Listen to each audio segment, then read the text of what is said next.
Harmonic motion से।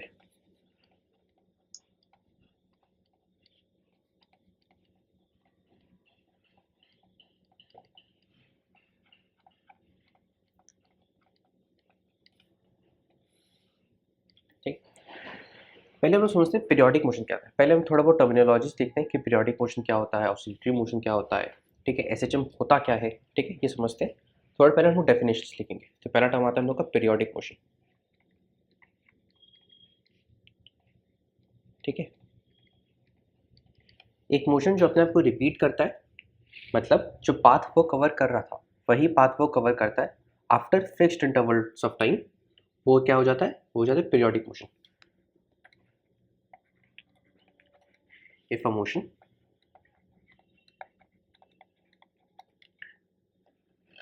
on a definite path, on a definite path, एक path उसका fixed होना चाहिए, ऐसे नहीं कि पहले कोई और पाथ था अब कोई और पाथ है। If a motion on a definite path repeat itself, ठीक है, repeats itself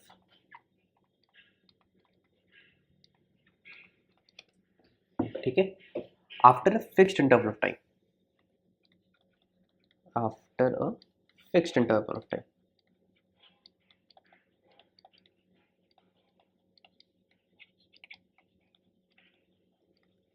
of time is known as periodic motion. Is periodic motion. ठीक है, प्रीटी स्ट्रेट फॉरवर्ड। पाथ जो वो ले रहा है वो सेम होना चाहिए, और जो टाइम इंटरवल के बाद रिपीट हो रहा है वो हर साइकिल में सेम होना चाहिए, ठीक है, बात समझ में आया।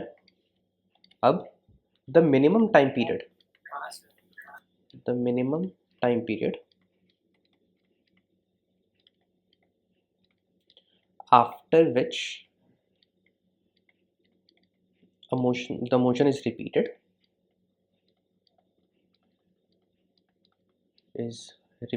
is known as the time period. The minimum time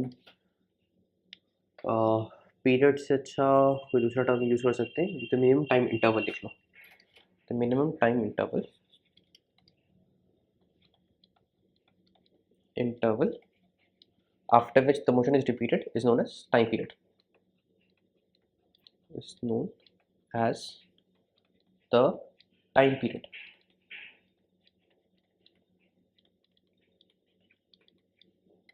time period periodic लिख दिया, forgive me। हाँ, ठीक है, टाइम पीरियड को यूजुअली हम लोग टी से रिप्रेजेंट करते हैं, ठीक है। टाइम पीरियड के संग एक करस्पॉन्डिंग टर्म आता है जिसको हम लोग बोलते हैं फ्रीक्वेंसी, फ्रीक्वेंसी, ठीक है। फ्रीक्वेंसी क्या होता है, फ्रीक्वेंसी होता है वन अपॉन टाइम पीरियड, ठीक है। इसको ऐसे समझ सकते हैं, टाइम पीरियड क्या होता है, कितना देर में एक साइकिल, है ना। टाइम पीरियड क्या होता है, कितना देर में एक साइकिल हो रहा है, कितना देर में एक साइकिल, और फ्रीक्वेंसी क्या हो रहा है, कितना देर बोल लो या कितना सेकंड बोल लो, ऐसा यूनिट्स का बात करते हैं, कितना सेकंड में एक साइकिल। और फ्रीक्वेंसी क्या होता है, एक सेकंड में कितना साइकिल, एक सेकंड में कितना साइकिल, कितना साइकिल, ठीक है। समझ में आ रहा है इन्वर्स एक दूसरे का। फॉर एग्जांपल अगर लेट्स से हम लोग का एग्जांपल, हम लोग का टाइम पीरियड है 0.2 सेकेंड्स, है ना, मतलब एक साइकिल ये 0.2 सेकेंड्स में कर सकता है, तो एक सेकंड में कितना साइकिल्स कर लेगा, 5 साइकिल, है ना। तो फ्रीक्वेंसी कितना हो जाएगा इसका, 5 साइकिल्स पर सेकंड, है ना, बात समझ में आ रहा है। देखो therefore t is equal to 1 by f या f is equal to 1 by t, बात एक ही है, क्लियर है। टाइम पीरियड क्या हो रहा है, हाँ। कितना सेकंड में एक साइकिल, फ्रीक्वेंसी क्या हो रहा है, एक सेकंड में कितना साइकिल्स, कितना साइकिल्स। तो फ्रीक्वेंसी का यूनिट क्या हो जाएगा, फ्रीक्वेंसी का यूनिट हो जाएगा साइकिल्स पर सेकंड, है ना। अब साइकिल्स पर सेकंड बार लिखने में दिक्कत हो, इसलिए हम लोग इसका नया नाम निकालते हैं हर्ट्स। हर्ट्स का मतलब क्या है? बेसिकली साइकिल्स पर सेकंड या सेकंड इनवर्स। ठीक है, पीरियोडिक मोशन समझ में आ गया। नेक्स्ट आते हैं हम लोग ऑसिलेटरी मोशन पे। Oscillatory motion,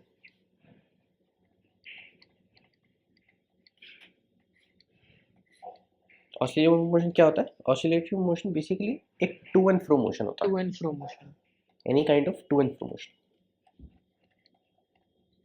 any kind of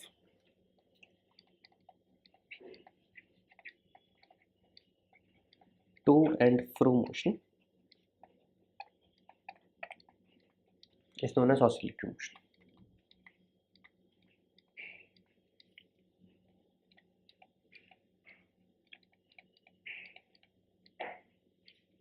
motion, अब एक बात समझते हैं, देखो ऑसिलेटरी मोशन और पीरियोडिक मोशन में फ़र्क है, बट जब हम लोग नॉर्मली सुन के आते हैं हम लोग को समझ में नहीं आता क्या होता है। समझ लो, ऑसिलेटरी मोशन में टू एंड फ्रो होना चाहिए, कि एक पॉइंट के अबाउट थोड़ा आगे जाए फिर पीछे आए, फिर उसी पॉइंट के आगे जाए फिर पीछे आए।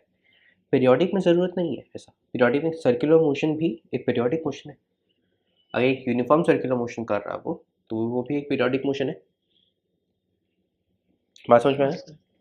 ऑसिलेटरी मोशन में ज़रूरत नहीं है हम लोग को कि एक पॉइंट के अबाउट जो जा रहा है ये जितना दूर जा रहा है पहली बार, सेकंड बार भी जैसे मान लो इधर जाके इधर आया, ठीक है। अब मैंने ज़रूरी नहीं है कि सेकंड राउंड में ये उतना दूर तक ही जाए, ये थोड़ा पहले तक भी आ सकता है। ठीक है, क्या समझ में आ रहा है बोलना चाह रहा हूँ जो मैं? हाँ, ऑसिलेटरी मोशन में पाथ को रिट्रेस करना ज़रूरी नहीं है। मान लो पहले 10 मीटर जा रहा था, फिर सेकेंड राउंड में 7 मीटर आया, फिर 3 मीटर आया, हाँ, this is perfectly an oscillatory motion. ये पीरियोडिक नहीं है बट ये ऑसिलेटरी है। ठीक है, पीरियोडिक ऑसिलेटरी में फ़र्क है। इसमें टाइम पीरियड ज़रूरी नहीं है कि हाँ, हम लोग का हर साइकिल में सेम होना चाहिए। ठीक है, पीरियोडिक मोशन समझ रहे हैं? पीरियोडिक मोशन और ऑसिलेटरी मोशन दो अलग अलग सर्कल्स हैं, उन लोग कहीं ना कहीं इंटरसेक्ट ज़रूर करते हैं। ठीक, अगर वेन डायग्राम्स की सेंस में बात करें हम लोग तो। ठीक है, क्लियर हुआ बात? हाँ सर। अब अगर ऑसिलेटरी मोशन में मैकेनिकल एनर्जी कंजर्व होता है, अगर ऑसिलेटरी मोशन में टोटल मैकेनिकल एनर्जी कंजर्व होता है, तब वो मोशन पीरियोडिक भी होता है। बात में if in an oscillatory motion, in an oscillatory motion, the total mechanical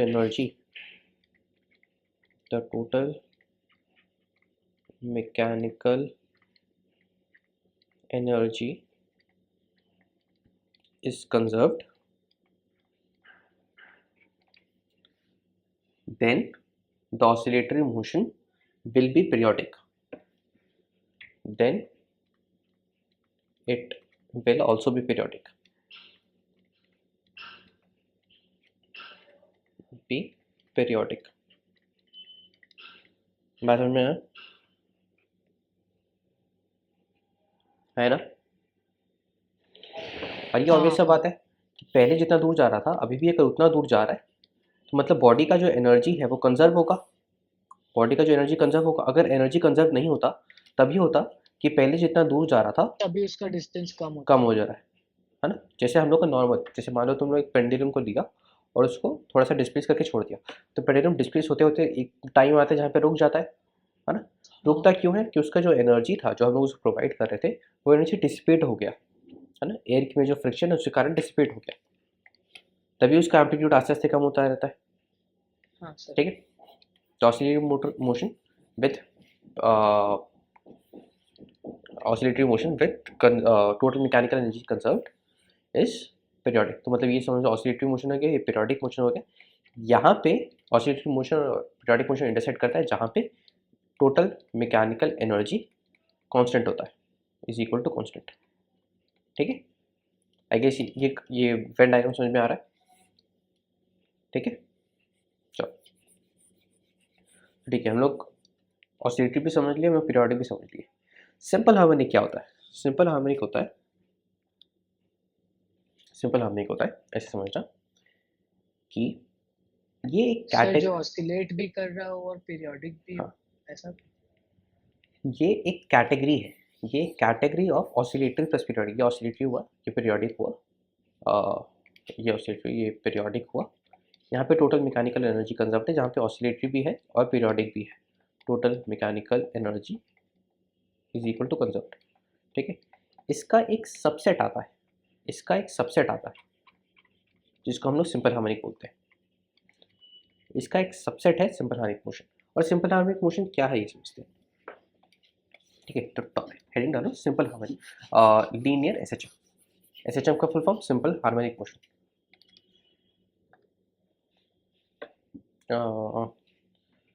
linear SHM.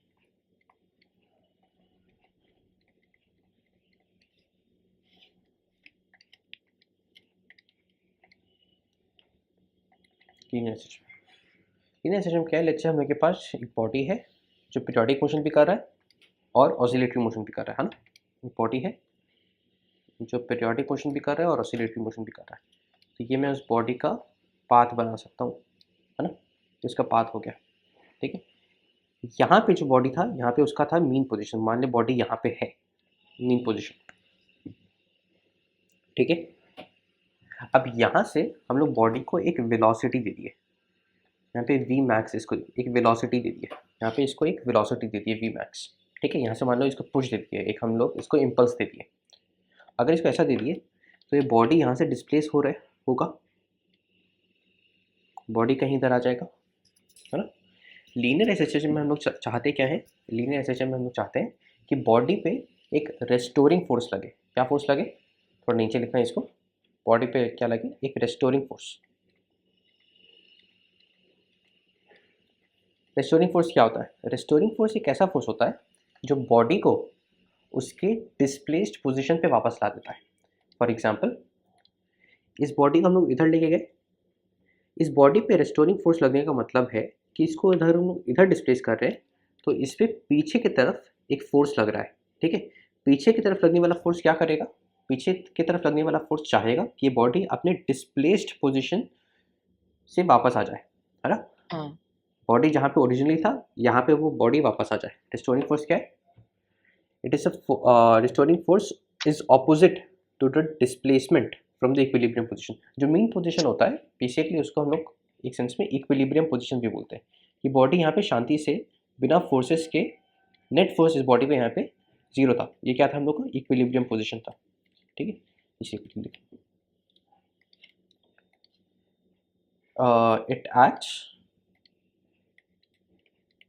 It acts to restore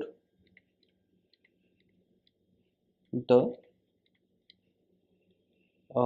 body to its mean position, to its mean position from its displaced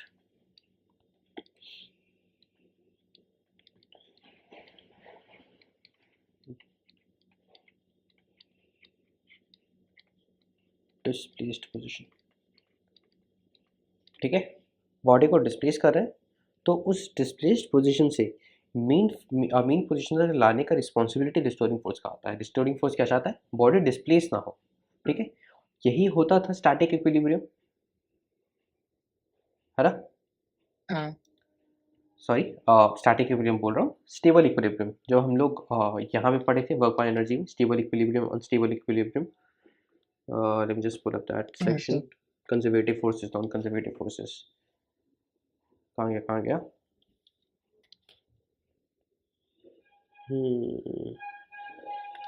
energy में था क्या? जब potential, हाँ ये देखो, नहीं ये वाला नहीं, ये तो काइनेटिक एनर्जी वाला ग्राफ है।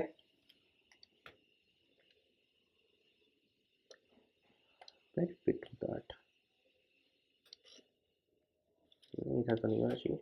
कंजर्वेटिव इसके अंदर ही था कहीं।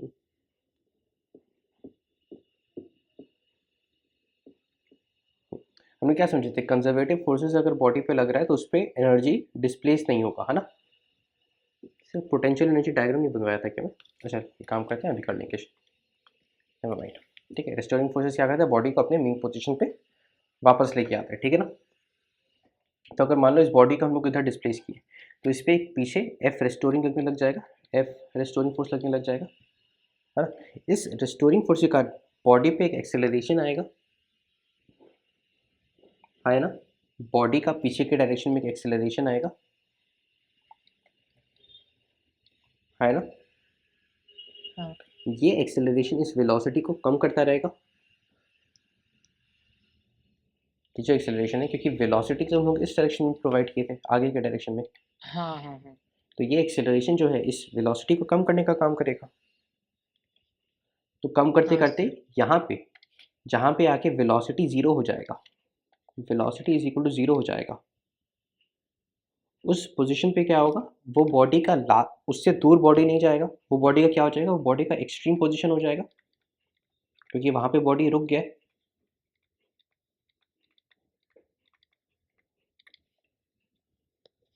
ठीक है। क्लियर हुआ बात। हाँ सर। अगर ये एक्सट्रीम पोजीशन हुआ, बट एक्सेलरेशन तो अभी भी लग रहा है, क्योंकि क्या आपने ये मेन पोजीशन पे आ चुका है, बॉडी तो अभी यहाँ पे है ना, क्या बॉडी मेन पोजीशन पे पहुँच चुका है, नहीं, तो एक्सेलरेशन तो अभी भी लग रहा है।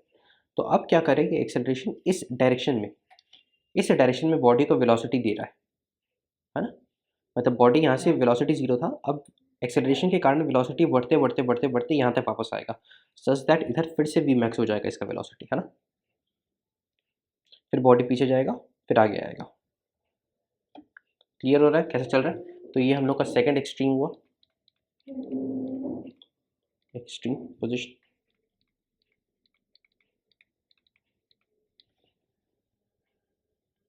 बात समझ में आया ना क्या बोल रहा हूँ, क्योंकि देखो यहाँ से जब बॉडी इधर आना चालू किया, इसका वेलोसिटी इंक्रीज हुआ, वेलोसिटी इंक्रीज हुआ, जब बॉडी इधर पहुँचा, इसका वेलोसिटी वापस वी मैक्स हो चुका है, क्योंकि एनर्जी कंजर्व हो रहा है, हम लोग बताए, क्योंकि ये ऑसिलेटरी भी है, हम लोग का पीरियोडिक भी है, एनर्जी का कंजर्व हो रहा है। तो यहाँ पे अगर वी मैक्स था, तो इस पोजीशन पे वापस इसका वेलोसिटी वी मैक्स होगा।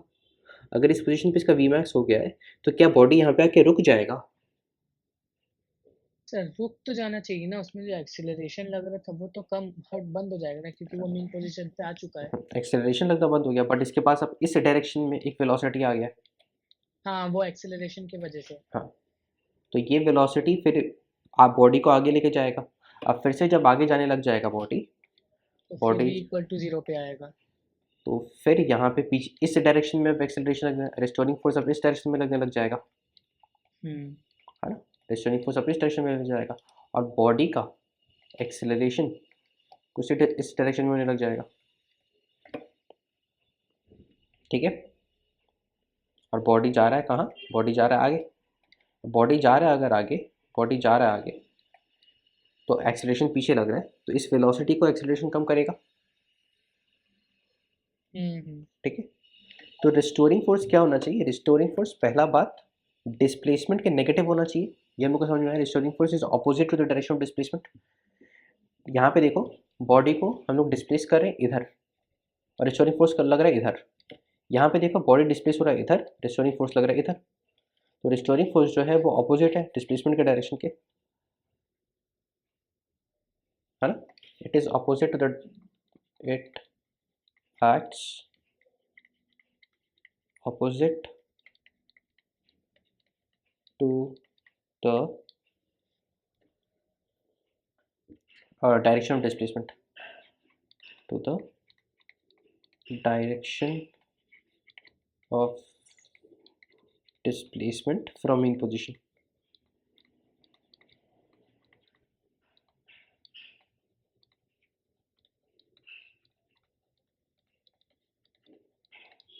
ठीक है। अब लीनियर एसएचएम में क्या होता है, लीनियर एसएचएम में क्या होता है, सिंपल हमारी क्वेश्चन में क्या होता है कि जो हम लोग का रेस्टोरिंग फोर्स है ना, for linear SHM, for linear SHM,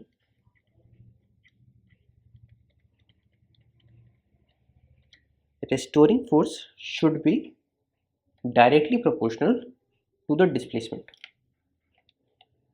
अच्छा, ये रिस्टोरिंग फोर्स के बाद वाले टॉपिक पे लिखना है ना। F restoring should be directly proportional to displacement, ठीक है।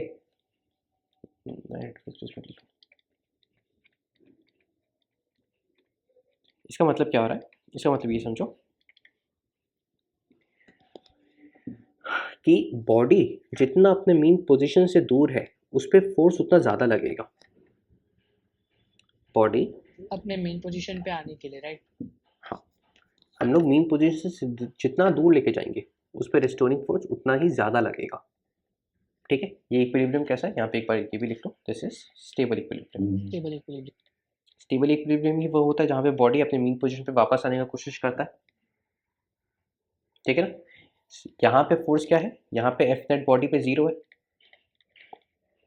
ठीक है। तो लीनियर एसएचएम बेसिकली हुआ क्या है, लीनियर एसएचएम एक ऐसा मोशन हुआ जहाँ पे जो रिस्टोरिंग फोर्स होता है, जहाँ पे जो रिस्टोरिंग फोर्स होता है वो उसके प्रोपोर्शनल होगा डिस्प्लेसमेंट के direction, but restoring force for linear SHM. अच्छा, बट नॉर्मल रिस्टोरिंग फोर्स क्या होता है, नॉर्मल रिस्टोरिंग फोर्स में क्या कंडीशन होना चाहिए कि रिस्टोरिंग फोर्स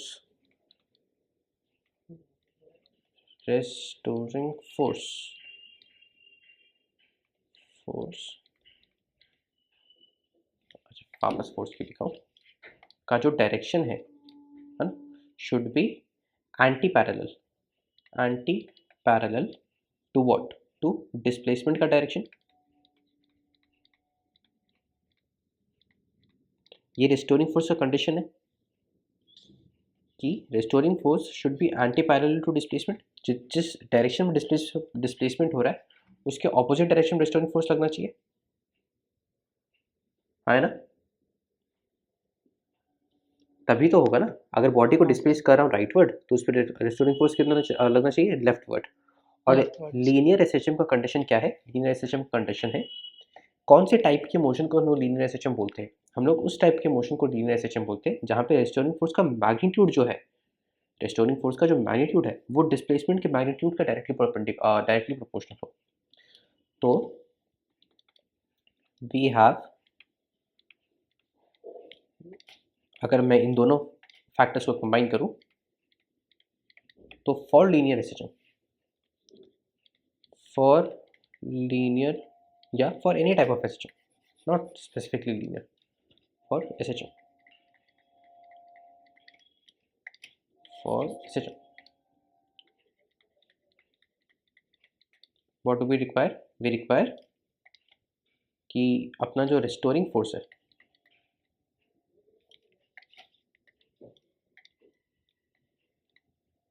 बॉडी पे लग रहा है वो किससे प्रोपोर्शनल होना चाहिए, -x के प्रोपोर्शनल होना चाहिए, है ना। अगर डिस्प्लेसमेंट x है तो रिस्टोरिंग फोर्स किसके प्रोपोर्शनल होना चाहिए, -x के, ठीक है ना, क्योंकि मैग्नीट्यूड भी चाहिए और उसका डायरेक्शन ऑपोजिट होना चाहिए, तो -x, ठीक है। तो अगर इसको हम लोग प्रोपोर्शनलिटी कांस्टेंट डाल दें तो ये क्या हो जाएगा, F restoring is equal to -kx, ठीक है। वेर k क्या है, k को हम लोग बोलते हैं एस एच एम कॉन्स्टेंट, ठीक है। ये क्या हो रहा था, सब पीछे स्प्रिंग वाले में के स्प्रिंग कांस्टेंट था ना? हाँ, और ये जो एस एच एम कॉन्स्टेंट है स्प्रिंग के केस में जो जो हम लोग का कोफिशिएंट जो स्प्रिंग कांस्टेंट था वो ही हम लोग का एस एच एम कॉन्स्टेंट है, ठीक है। उस पर आएंगे हम लोग, मतलब स्प्रिंग पे भी फोर्स -kx ही तो लगता था ना, तो वहाँ पे जो स्प्रिंग कांस्टेंट है वहाँ पे वो एस एच एम कॉन्स्टेंट का काम कर रहा था, ठीक है। मतलब स्प्रिंग सिस्टम में भी एक एसएचएम होता है, बोल सकते हैं। हाँ, स्प्रिंग सिस्टम में एसएचएम होता है, ठीक है। तो लॉजिकली सोचो कि अगर जितना ज़्यादा डिस्प्लेसमेंट है उतना ज़्यादा फोर्स लग रहा है तो उतना ज़्यादा एक्सेलरेशन होगा, तो एक्सट्रीम पोजीशन पे एक्सेलरेशन का वैल्यू मैक्सिमम होगा ना, एक्सट्रीम पोजीशन पे एक्सेलरेशन का वैल्यू मैक्सिमम होगा क्योंकि एक्सट्रीम पोजीशन सबसे ज़्यादा डिस्प्लेस्ड है। और यहाँ पे एक्सेलरेशन का वैल्यू 0 होगा और ये ऑब्वियस भी है क्योंकि एफ नेट 0 है, ठीक है। बात क्लियर हुआ, हाँ है। चलो यस सर। दूसरा बात कि यहाँ पे वेलोसिटी अगर मैक्सिमम है तो यहाँ पे काइनेटिक एनर्जी मैक्सिमम होगा, हाँ है ना। अब बॉडी जब इधर आया तो इधर काइनेटिक एनर्जी 0 हुआ, ये बॉडी तो रुक गया। हाँ अगर काइनेटिक एनर्जी 0 हो रहा है और total potential energy energy max होगा। क्योंकि कंजर्वेशन ऑफ एनर्जी हो रहा है हम लोग का, एनर्जी हाँ कंजर्व हो रहा है और काइनेटिक एनर्जी यहाँ पे 0 हो जा रहा है, तो यहाँ पे पोटेंशियल एनर्जी मैक्सिमम होगा, है ना। और potential energy maximum kinetic energy maximum के बराबर होगा। यहाँ पे क्या हो रहा है, काइनेटिक एनर्जी और पोटेंशियल एनर्जी 0। अगर नॉर्मल फ्रेम में बात करें पोटेंशियल कुछ और भी हो सकता है, नॉन जीरो भी हो सकता है।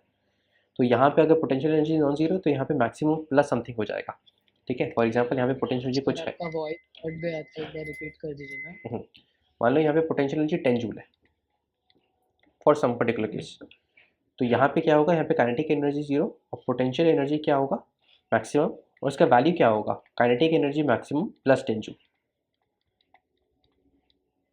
बात समझ में आया, क्योंकि एनर्जी तो कंजर्व हो रहा है, हाँ क्योंकि कंजर्व हो रहा है।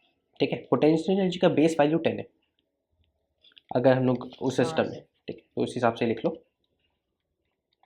मतलब 10 जूल एग्जाम्पल के हिसाब से लियो, ठीक है, इतना ही कैसे सपोज सर मीन पोजीशन में पोटेंशियल एनर्जी तो 0 होता है ना? कहाँ पे, मीन पोजीशन पे। हाँ सर। अगर हम लोग देख पोटेंशियल एनर्जी तो एब्सोल्यूट हम लोग के रेफरेंस पर डिपेंड करता है ना, हम लोग के रेफरेंस पॉइंट पर डिपेंड करता है ना पोटेंशियल एनर्जी कितना होगा। अगर हम लोग मेन पोजीशन पे रेफरेंस ले तब हम लोग पोटेंशियल एनर्जी को 0 बोल सकते, बट पोटेंशियल एनर्जी जो एब्सोल्यूट वैल्यू है वो तो हम लोग के चॉइस पर डिपेंड करता है ना। जैसे हाँ सर। एक इन्फिनिटी पे मैं बोल रहा हूँ, एट इन्फिनिटी पे एक चार्ज से एट इन्फिनिटी पे पोटेंशियल एनर्जी 0, ठीक है, पोटेंशियल 0 है, बट ये तो हम लोग का चॉइस है, इसको हम लोग 10 जूल भी पकड़ सकते थे, हाँ सर। इसलिए हम यहाँ पे एग्जाम्पल के हिसाब से लिखवा दिया। यहाँ पे काइनेटिक एनर्जी 0 और यहाँ पे पोटेंशियल एनर्जी कितना हो जाएगा, पोटेंशियल एनर्जी मैक्सिमम और सिमिलरली वही चीज़, ठीक है। क्लियर हुआ। लीनियर सिस्टम, लीनियर क्या हुआ इसमें, मतलब एक लाइन में मूव कर रहा बॉडी, इस चीज़ को लीनियर बोल रहे हैं, ठीक है ना। हाँ तो फॉर एस एच एम, अच्छा यहाँ पे इसको वर्ड्स, इसके वर्ड्स में भी लिख लो। वर्ड्स में क्या होना चाहिए, magnitude of force should be directly proportional to the magnitude of displacement.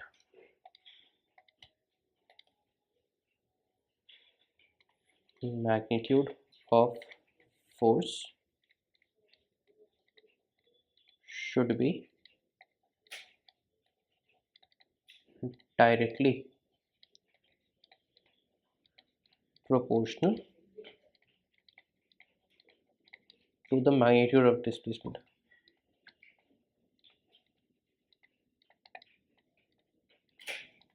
Magnitude of displacement, ठीक है। हाँ सर। ठीक है, अब हम लोग थोड़ा equation of S H M वगैरह निकालने की कोशिश करते हैं। रिस्टोरिंग फोर्स क्या हम लोग को समझ में आ गया, finding equations of S H M मतलब डिस्प्लेसमेंट का अलग अलग पोजीशन पे बॉडी का डिस्प्लेसमेंट कितना है, अलग अलग टाइम पे बॉडी का डिस्प्लेसमेंट कितना है, बॉडी का वेलोसिटी कितना है, बॉडी का एक्सेलरेशन कितना है, ये सब हम लोग निकालने का भी कोशिश करेंगे, ठीक है। तो यहाँ पे लेट्स ऊपर आते, ये हम लोग का पाथ है जहाँ पे बॉडी सिस्टम कर रहा है, ये हम लोग का x is equal to 0, x is equal to 0 क्या होता है हम लोग का मीन पोजीशन, है ना, ये हम लोग का मीन पोजीशन है, कोई दिक्कत। No sir. अब लेट्स से हम लोग एक बॉडी को यहाँ से यहाँ पे डिस्प्लेस कर दिए, मेरा बॉडी अब इधर आ गया, कहीं इधर आ गया, ठीक है। कितना डिस्प्लेस किया, let's say x amount displace कर दिया, ठीक है। तो इस पर फोर्स लगेगा पीछे की तरफ, इस पर फोर्स लगेगा पीछे की तरफ, और फोर्स कितना लगेगा, के इंटू एक्स, एक्स। यहाँ पे माइनस लगाने की जरूरत नहीं है, क्यों, क्योंकि हम लोग डायरेक्शन ऑलरेडी दिखा दिए, हाँ ठीक है। लेट्स से इस इंस्टेंट पे बॉडी का वेलोसिटी है कुछ, इस इंस्टेंट में बॉडी का वेलोसिटी v है, ठीक है, बात समझ में आया। अच्छा, before moving on to this, let's just get to know a few terms. यहाँ पे जो मीन पोजीशन और एक्सट्रीम पोजीशन के बीच का जो डिस्टेंस है उसको हम लोग क्या बोलते हैं? उसको बोलते हैं एम्पलीट्यूड. ठीक है, तो यहाँ पे एक बार लिख लो इसको. एम्पलीट्यूड क्या होता है?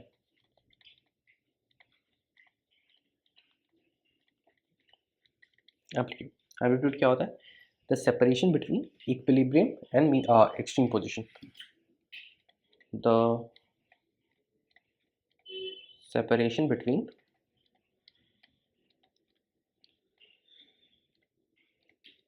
equilibrium and mean position. Sorry, equilibrium and extreme position.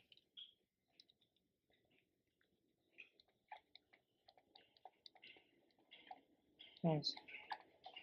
ठीक है, इसको डिनोट करते हैं यूजुअली हम लोग सिंबल से ए सिंबल से डिनोट करते हैं.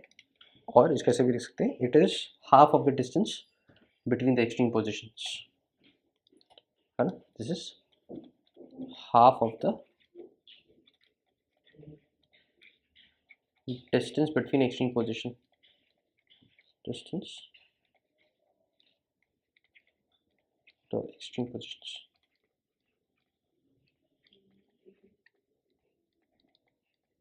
Positions. ठीक है. Yes. चलो, तो यहाँ पे बॉडी पे जो फोर्स लग रहा है, जो बॉडी पे फोर्स लग रहा है उसको हम लोग क्या बोल सकते हैं? That is equal to minus k x. और बॉडी पे जो नेट फोर्स है उसको मैं इक्वल टू एम ए बोल सकता हूँ according to Newton second law. जब हम लोग का हाँ. फोर्स इक्वेशन होता है, तो यहाँ से हम लोग एक्सेलरेशन क्या लिख सकते हैं? Minus k x by M. Minus k x by, मतलब यह के बाई एम एक्स. ठीक है. अब लेट्स से ये जो के बाई एम टर्म है ना, इसको हम लोग ओमेगा स्क्वायर बोल दिए. क्यों बोले समझ में आएगा. ठीक है, बट ये हम लोग एक बार अज्यूम कर लेते हैं. ठीक है, इसे हम लोग कैलकुलेशन अभी मान लो थोड़ा सिंपल हो जाएगा और कुछ नहीं. इसका मतलब क्या है, ओमेगा क्या रिप्रेजेंट करती है, थोड़ी देर बात देखते हैं. तो यहाँ पे a is equal to minus k x हो गया. अब a क्या होता है? D square x by d t square. और इस टर्म को इधर लेके आ सकते हैं, प्लस ओमेगा स्क्वायर एक्स हो गया इज इक्वल टू 0. ठीक है ना. इसको बोलते हैं डिफरेंशियल इक्वेशन ऑफ एसएचएम. यहाँ पे जो हम लोग को मिला है ये, इसको हम क्या बोलते हैं? इसको बोलते हैं डिफरेंशियल इक्वेशन ऑफ एसएचएम. देखो, this is the differential equation of SHM.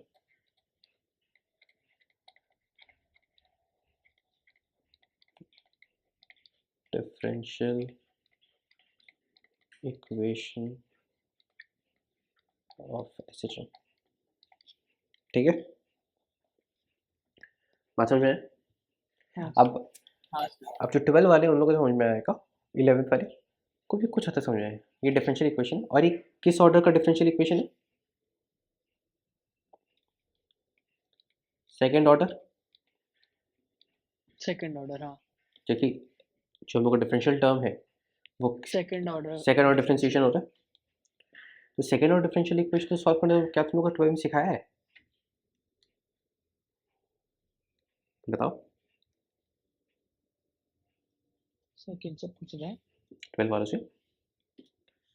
Anurag, second order differential, अनुराग नहीं, कौन है यहाँ पे? और 12th का अभिनव. हाँ, सेकेंड ऑर्डर डिफरेंशियल इक्वेशन तुम लोग को करवाया है?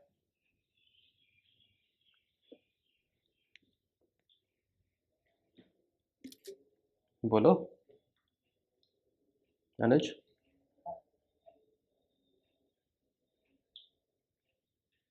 अनुज,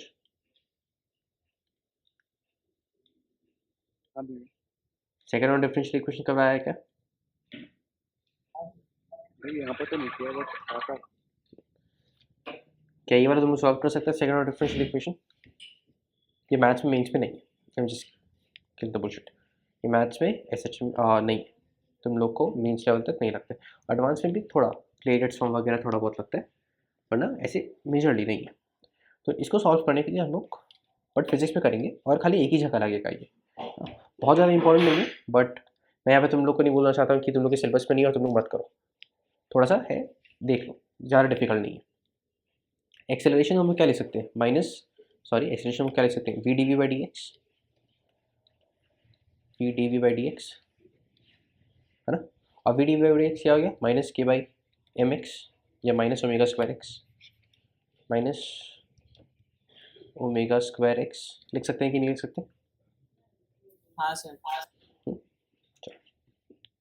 बस इसको थोड़ा रीअरेंज कर लेते हैं, v d v is equal to minus omega square x d x, ठीक।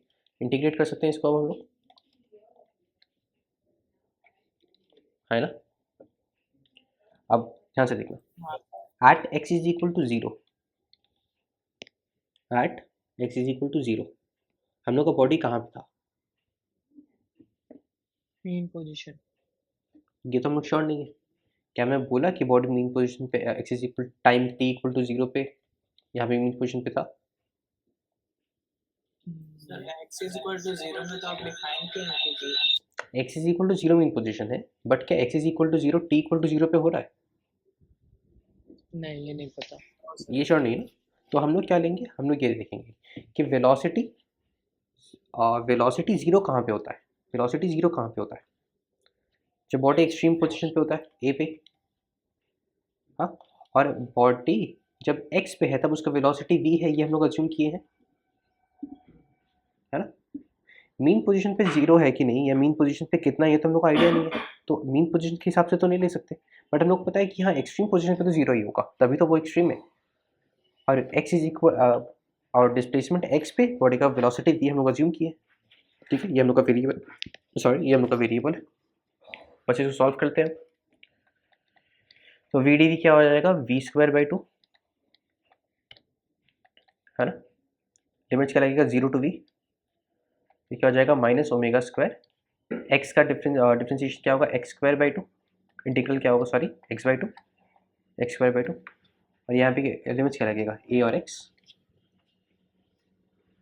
ठीक है। बात समझ में आया? अब इंटीग्रेट करना आ गया ना सबको, उसके बाद हम क्या डालेंगे, b square by two minus zero, limits खोल दो, equal to minus omega square, तो यहाँ बाई टू आ जाएगा यहाँ पे, और अल्टीमेटली हम लोग के पास क्या बचा इधर, इधर हो जाएगा एक्स स्क्वायर माइनस ए स्क्वायर, है ना।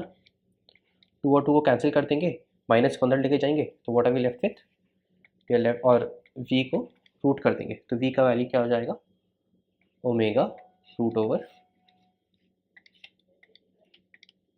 अच्छा यहाँ पे प्लस माइनस भी आएगा, प्लस माइनस भी ऐड कर देते हैं, plus minus omega root over,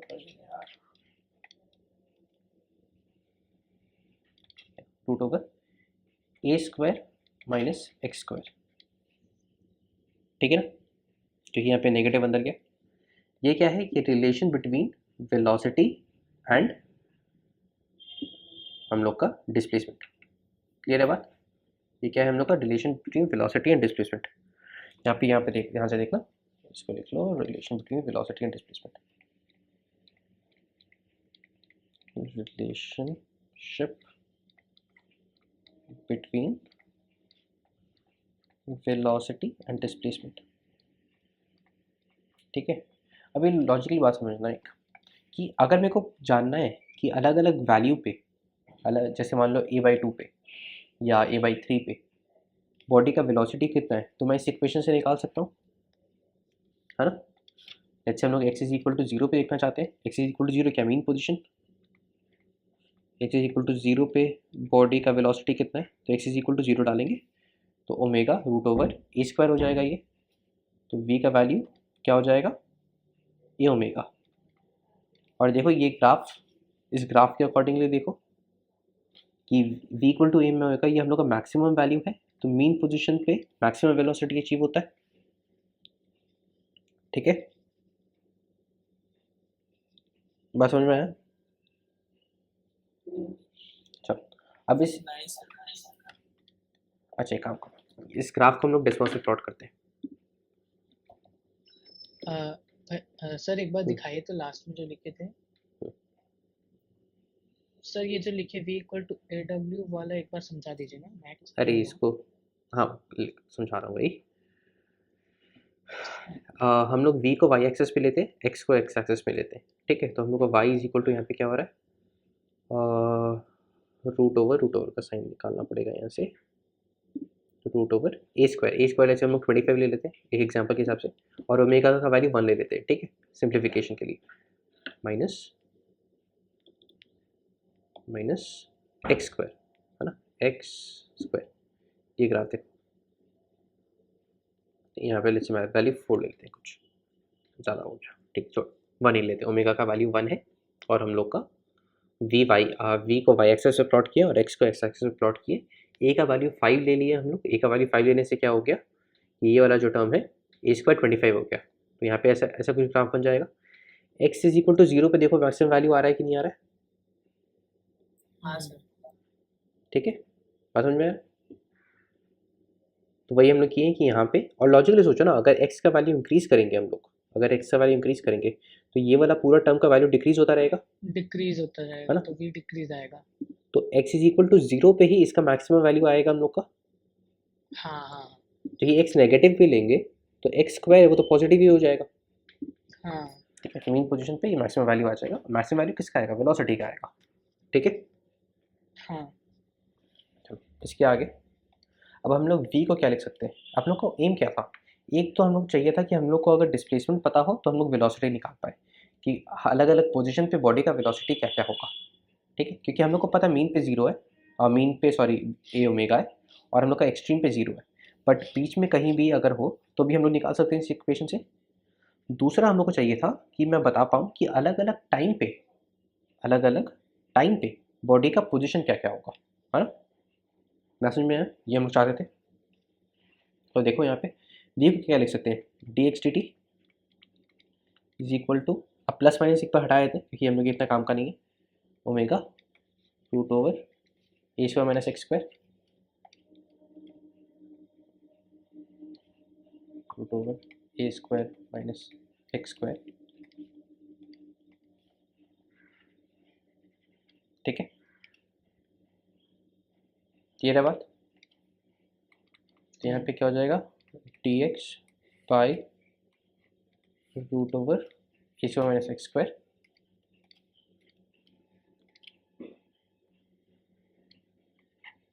a square minus x square is equal to omega d t,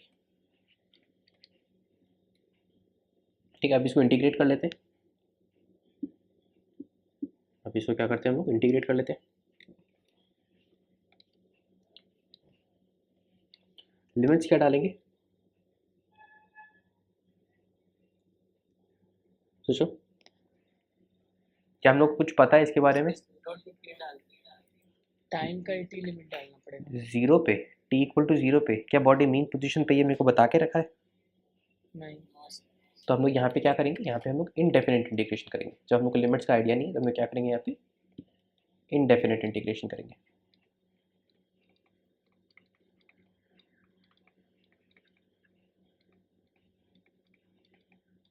ठीक है। इसका इंटीग्रल क्या होता है, ये स्टैंडर्ड फॉर्म है, इसका इंटीग्रल होता है sine inverse x by a, ठीक है, और ओमेगा टी का इंटीग्रल तो ओमेगा टी प्लस सी आ जाएगा एक कांस्टेंट, ठीक है। इस कांस्टेंट को प्रीडिफाइंड फार्मूला है क्या? ये प्रूफ करवा दे रहा हूँ, ये वाला इंटीग्रल कैसा है ये मैं प्रूफ करवा दे रहा हूँ, एक बार मान लो कि ये आता है, ठीक है। यहाँ पे एक कांस्टेंट आएगा, ये फाई है, ठीक है, कांस्टेंट का नाम हम लोग फाई रख दिए, तो अल्टीमेटली हम लोग का क्या हो गया, x is equal to a sine omega t plus phi, ठीक है, बात समझ में। ये क्या है, ये हम लोग का equation of S H M, ये क्या है हम लोग का equation of S H M,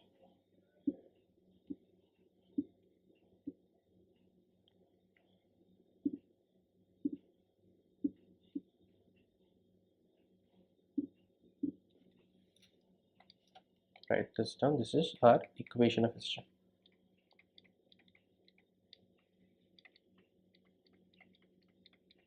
ठीक है, बात क्लियर हुआ?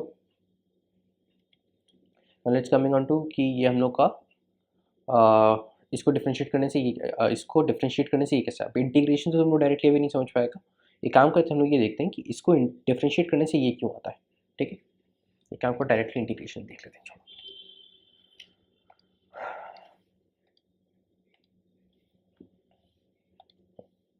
ठीक है, यहाँ पे we are trying to solve integral dx by root over a square minus x square, है ना? जिस हाँ। व्हाट वी आर डूइंग, हम लोग x को क्या ले लेंगे, हम लोग x को ले लेंगे a sin थीटा। ठीक है, a sin थीटा क्यों लिए हैं अभी समझ में आएगा। ठीक है, हम लोग a को सब्स्टिट्यूट कर देंगे। x को कैसे सब्स्टिट्यूट कर देंगे, a sin थीटा से। ठीक है, अब a तो एक कांस्टेंट है, अब मान लो इसको डिफरेंशिएट करें dx, तो यहाँ पे क्या आ जाएगा, a cos theta d theta, है ना? अगर डिफरेंशिएट करें तो a cos theta d theta. ठीक है, अगर थोड़ा कंफ्यूजन है तो मान लो t के टर्म्स में डिफरेंशिएट कर दिए, तो dx dt is equal to a sin theta का डिफरेंशिएट क्या होगा, cos थीटा। बट हम लोग t के रिस्पेक्ट में कर रहे हैं, तो यहाँ पे बट अंदर थीटा, तो यहाँ पे चेन रूल लगाना पड़ेगा। चेन रूल लगा के अंदर क्या आ जाएगा, d theta by dt, dt dt cut गया। ठीक है, तो dx is equal to a cos theta dt। चलो सब्स्टिट्यूट कर दो, ऊपर क्या आ जाएगा, dx की जगह a cos theta dt, a cos theta d theta sorry, और नीचे क्या आ जाएगा, नीचे क्या आ जाएगा, root over a square minus A square sine square theta. ठीक है ना, तो ए स्क्वायर कॉमन ले सकते हैं और root over one minus sine square theta क्या हो जाएगा, कॉस थीटा। हाँ cos थीटा, तो a cos theta by a cos theta आ गया नीचे, डी थीटा। तो बेसिकली क्या आ गया, integral theta d theta. Integral d theta basically theta होता है ना? क्लियर है बात? तो हमें यहाँ से क्या मिला, थीटा। तो अब मेरे को पता है x is equal to a sine theta, x is equal to a sine theta. तो साइन थीटा को मैं क्या लिख सकता हूँ, x बाई ए, और थीटा को क्या लिख सकता हूँ, sign inverse x by a. ठीक है, तो अल्टीमेटली यहाँ से हम लोग को क्या मिल गया, this is equal to sine inverse x by a. ठीक है, this is equal to this. Clear? वही चीज़ हम लोग यहाँ पे की है, यहाँ पे स्मॉल ए की जगह कैपिटल है, तो यहाँ पे कैपिटल ए डाल दिया। ठीक है, इक्वेशन ऑफ ए सिस्टम समझ में आया। ये इक्वेशन ऑफ ए सिस्टम हम लोग का किस में मदद कर रहा है, इक्वेशन ऑफ ए सिस्टम हम लोग किस में मदद कर रहा है, ये इक्वेशन ऑफ ए सिस्टम हम लोग को बताने में हेल्प कर रहा है कि अलग अलग टाइम पे हम लोग का बॉडी का पोजीशन क्या क्या होगा। ठीक है, अगर मेरे को उसका एम्पलीट्यूड पता है और उसके बारे में फाई पता है, ठीक है, ओमेगा पता है, ओमेगा तो हम लोग को पता है root over k by M होता है ना? हम लोग यहाँ पे देखो क्या लिए हैं, हम लोग omega square is equal to k by m लिए हैं। तो यहाँ पे ओमेगा क्या हो जाएगा, omega root over k by m हो जाएगा। ठीक है, चलो तो एक्स तो मिल गया, एक्स तो मिल गया हम लोग को। ठीक, फाई क्या है, फाई क्या रिप्रेजेंट करता है, ये हम लोग थोड़ी देर में समझेंगे। कांस्टेंट है, फाई को हम लोग बोलते हैं फेस कांस्टेंट। फाई को क्या बोलते हैं, फेस कांस्टेंट। अब फेस कांस्टेंट क्या होता है, या इसको फेस कांस्टेंट भी बोल सकते हैं, या इसको एक सेंस में हम लोग इनिशियल फेस भी बोल सकते हैं, इनिशियल फेस। ठीक है, क्या मतलब होता है, 2 मिनट बाद देखेंगे। अब मान लो हम लोग x को डिफरेंशिएट करें, तो हम लोग क्या मिल जाएगा, v, है ना? अगर हम लोग इसको डिफरेंशिएट करें dx dt को, तो what will we get, velocity.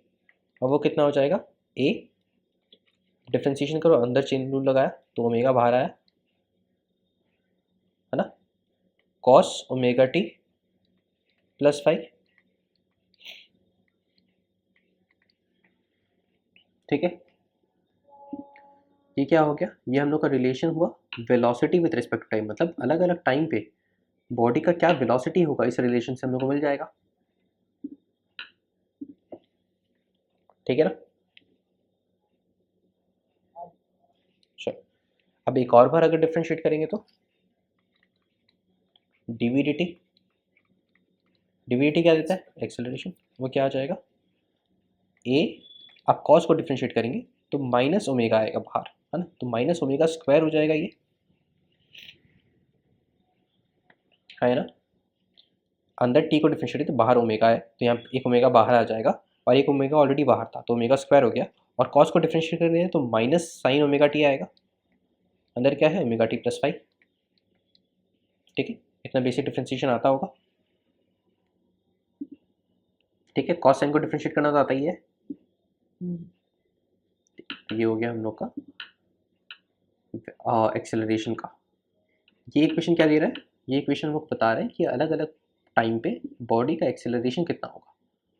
ठीक है, कोई दिक्कत नहीं। हाँ सर। ठीक। अब हम लोग को ए भी मिल गया, हम लोग को एक्स भी मिल गया है ना, हम लोग को ए भी मिल गया, हम लोग को एक्स भी मिल गया, है ना। अब डी वी डी टी ही तो बेसिकली हम लोग का डी वी डी टी ही तो हम लोग का d square x by d t square है, d square x by d t square है। तो हम लोग का जो डिफरेंशियल इक्वेशन आया था यहाँ पे, हम लोग वो वेरीफाई करके देख लेते हैं, वेरीफाइंग द डिफरेंशियल इक्वेशन।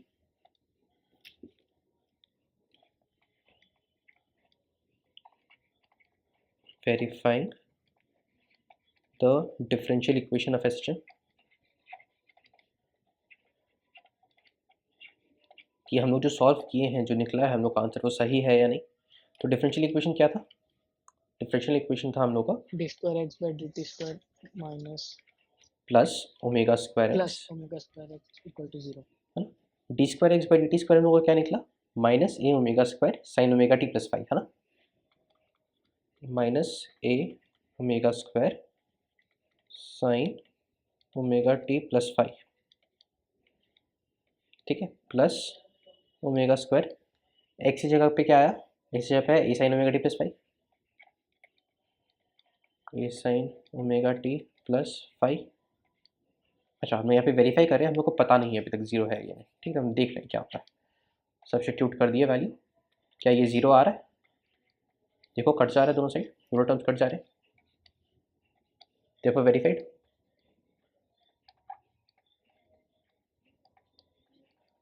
ठीक है, क्लियर हो गया बात। जो हम लोग पढ़े थे, जो समझे थे, जो डिफरेंशियल इक्वेशन सॉल्व किए हम लोग सही कर रहे हैं, क्योंकि जो हम लोग का सोल्यूशन निकला ये हम लोग का क्या है, ये हम लोग का solution to the differential equation है, ये तो हम लोग का सोल्यूशन टू डिफरेंशियल इक्वेशन है ना, solution to the differential equation, to the differential equation. जो सोल्यूशन निकला है क्या वो क्वेश्चन को वेरीफाई कर रहा है, हाँ कर रहा है, तो हम लोग क्या वेरीफाई कर ली, तो क्या हम लोग का जो निकला वो सही है, समझ में आया कि नहीं।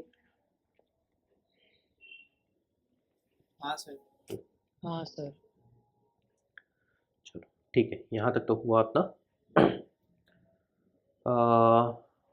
ऑल्सो हम लोग ऐसे भी देख सकते हैं कि ये देखो, थोड़ा नीचे करता हूँ इसको, हम लोग एक्सेलरेशन क्या ले सकते हैं, एक्सेलरेशन हुआ माइनस, अब ए साइन ओमेगा टी प्लस 5 तो एक्स होता है ना, ओमेगा स्क्वायर को अलग कर दिया, अब ए साइन ओमेगा टी प्लस 5 तो एक्स होता है, ए साइन ओमेगा टी बचा ना, ए साइन ओमेगा टी प्लस 5, ए साइन ओमेगा टी प्लस 5 तो एक्स होता है ना, तो ए का वैल्यू कितना हो गया, माइनस ओमेगा स्क्वायर एक्स, है ना। This is the original equation we started with, original equation of SHM, है ना। तो जो हम लोग पढ़ रहे हैं, जो समझ रहे हैं, वह यहाँ तक तो हम लोग का रिजल्ट जो निकला, जो सोल्यूशन निकला वो तो एकदम सही आया है। ठीक है, इसमें तो कोई दो राय नहीं है। ठीक है, हाँ। कोई दिक्कत। चलो अच्छा, ऑल्सो एक काम करते हैं, ये जो निकला है ना इसको प्लॉट कर लेते हैं। ऑलरेडी हम लोग प्लॉट कर चुके हैं, हम लोग को पता है यहाँ पे क्या आने वाला है, बट मैथमेटिकली भी देख लेते हैं। प्लॉटिंग v वर्सेस x, ठीक है, graph between speed and position, graph between v and x, ठीक है, ग्राफ बिटवीन v x क्या हो रहा है, वेलोसिटी का वैल्यू क्या निकल रहा है बताता हूँ, ओमेगा, या प्लस माइनस भी लगा लो, निकाला है तो plus minus omega root over a square minus x square, a square minus x square. तो अगर वी स्क्वायर कर दिया और ओमेगा ओमेगा स्क्वायर को डिवाइड कर दिया तो v square by omega square आ गया, is equal to a square minus x square.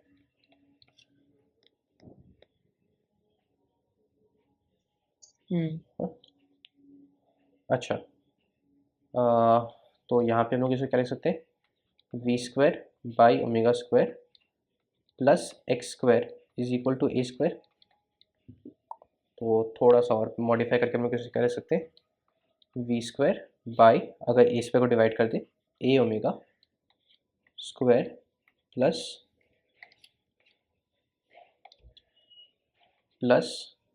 X square by a square is equal to 1, ठीक है। वी हम लोग का वाई एक्सेस है, एक्स हम लोग का एक्स एक्सेस है।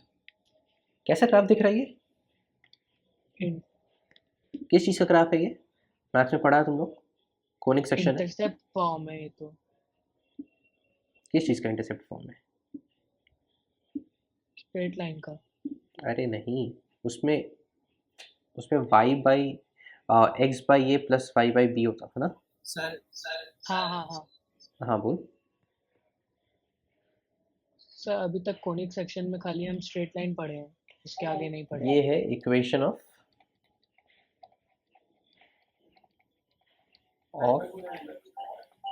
एलिप्स है, हाइपरबोला में माइनस होता है, इक्वेशन ऑफ एन एलिप्स, ठीक है, बात समझ में आया। ये मेजर एक्सेस हुआ, माइनर एक्सेस हुआ, देखो, और यहाँ पे देखो एलिप्स ही बन रहा था ना, हम लोग इसको प्लॉट कर रहे हैं, यहाँ पे प्लस माइनस डाल दो क्योंकि प्लस माइनस था, प्लस माइनस, प्लस माइनस ऐसे नहीं डलता क्या इसमें, ये काम करते प्लस का और माइनस का अलग बना देते हैं,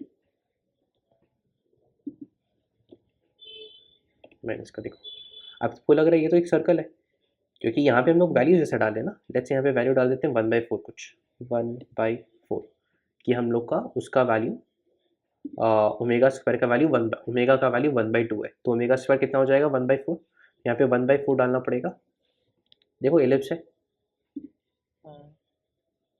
ठीक है। यहाँ पे क्या हो रहा है, यहाँ पे ओमेगा का वैल्यू है 1/2, ओमेगा का वैल्यू क्या है 1/2, और ए का वैल्यू कितना है, एम्पलीट्यूड का वैल्यू कितना है 5, तो देखो यहाँ पे जो एक्स इंटरसेप्ट बन रहा है ये 5 पे बन रहा है,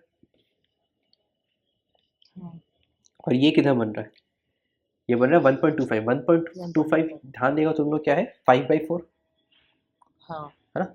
तो ये कहाँ पे बन रहा है, एक्स का इंटरसेप्ट कहाँ पे बन रहा है, ए पे, और इसका इंटरसेप्ट कहाँ पे बन रहा है बताओ, A1, ठीक है। हाँ सर, ठीक है, जस्ट अ सेक। अच्छा यहाँ पे मैं थोड़ा मिस प्रोनाउंस कर दिया, ओमेगा का वैल्यू 1/4 है ना, क्योंकि यहाँ पे v equal to plus minus omega root over a square minus x square होता है ना, हाँ ओमेगा का वैल्यू, ओमेगा का वैल्यू 1/4 है, ठीक है, यहाँ पे लिख देता हूँ, ओमेगा इज इक्वल टू 1/4, और तुम्हारा ए का वैल्यू कितना हो गया, ए का वैल्यू अपना हो गया 5, ठीक है। तो यहाँ पे इसका ग्राफ कैसा बनेगा बताओ तो, अगर हम लोग अब पूरा प्लॉट कर दे, अब तो कुछ बचा नहीं है, एलिप्स बन रहा है, शेप में एलिप्स है क्या, हाँ है, ठीक है, ये एलएच बन गया हम लोग का। इस एक्सिस पे क्या है, इस एक्सिस पे है हम लोग का वेलोसिटी, इस एक्सिस पे क्या है हम लोग का, इस एक्सिस पे हम लोग का डिस्प्लेसमेंट। ठीक है, ये क्या है हम लोग का a,0, ये क्या है हम लोग का -a,0, ये क्या हो रहा है ओमेगा a, 0, उल्टा लिख दिया sorry, 0, omega a, omega a, और ये क्या हो रहा है 0, माइनस ओमेगा a। ठीक है ना, ये एक्सिस इज इक्वल टू 0 है, तो ये ऑब्वियसली हम लोग का मीन पोजीशन है। देखो ये हम लोग का एक्सपेक्टेड था, मीन पोजीशन पे मैक्सिमम वैल्यू a ओमेगा आ रहा है, और एक्सट्रीम पोजीशन पे, ये हम लोग का एक्सट्रीम पोजीशन है, एक्सट्रीम पोजीशन पे जो एम्पलीट्यूड a पे आ रहा है उसका वेलोसिटी 0 हो जा रहा है। ठीक है ना, जो पढ़े थे जो समझे थे एकदम सही था। ठीक है, हाँ सर। चलो तो ग्राफ बन गया हम लोग का इसका v वर्सेस x का। हम लोग एक्सेलरेशन और x का भी ग्राफ बना सकते हैं, graph of acceleration versus x, graph of a versus x। ठीक, graph of a versus x, a versus x का ग्राफ कैसे बनेगा समझ रहा, तुम a वर्सेस ग्राफ का x बना, ये तो सिंपल सा ग्राफ है। ये है हम लोग का इक्वेशन क्या है, a is equal to -ω² x, straight line, ये y है ये x है, ये कांस्टेंट है, straight line with a negative slope. ठीक है ना,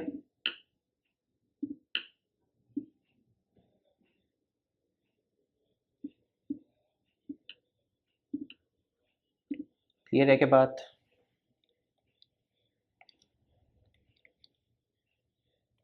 यहाँ पे हम लोग का हाँ एक्सेलरेशन सर। है, यहाँ पे हम लोग का डिस्प्लेसमेंट है।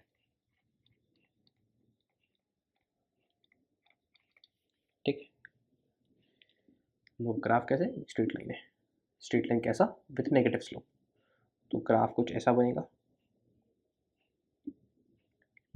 कलर। ठीक है, ये हम लोग का थीटा होगा, है ना, और tan थीटा कितना हो जाएगा -ω²। ये हम लोग का क्या है, ये हम लोग का स्लोप है। ठीक है, तो देखो हाँ सर। प्लस ए पे, x is equal to plus a पे एक्सेलरेशन का वैल्यू सबसे मैक्सिमम है या मिनिमम है ना। अब आगे जा रहा है तो एक्सेलरेशन पीछे पॉइंट करेगा, पीछे पॉइंट करेगा मतलब नेगेटिव है, इससे नीचे आ रहा है ये, है ना। तो एट प्लस ए इसका वैल्यू कितना हो रहा है -ω², -ω² ए, और at is equal to -a कितना हो जा रहा है ये +ω² ए। ठीक है,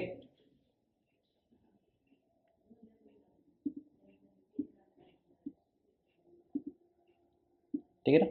अब तुम लोगों को पता है ये वाला एक फंक्शन a वर्सेस x का जो बना है एक फंक्शन है, और ये वाला v वर्सेस x का जो बना है ये हम लोग का खाली एक ग्राफ है। हाँ, ये हम लोग ग्राफ प्लॉटिंग, ये फंक्शन नहीं है, क्यों बताओ, क्योंकि ये 1 to में सारी नहीं है, वैल्यूज के लिए ट्रिपली डिपेंड नहीं करेगा।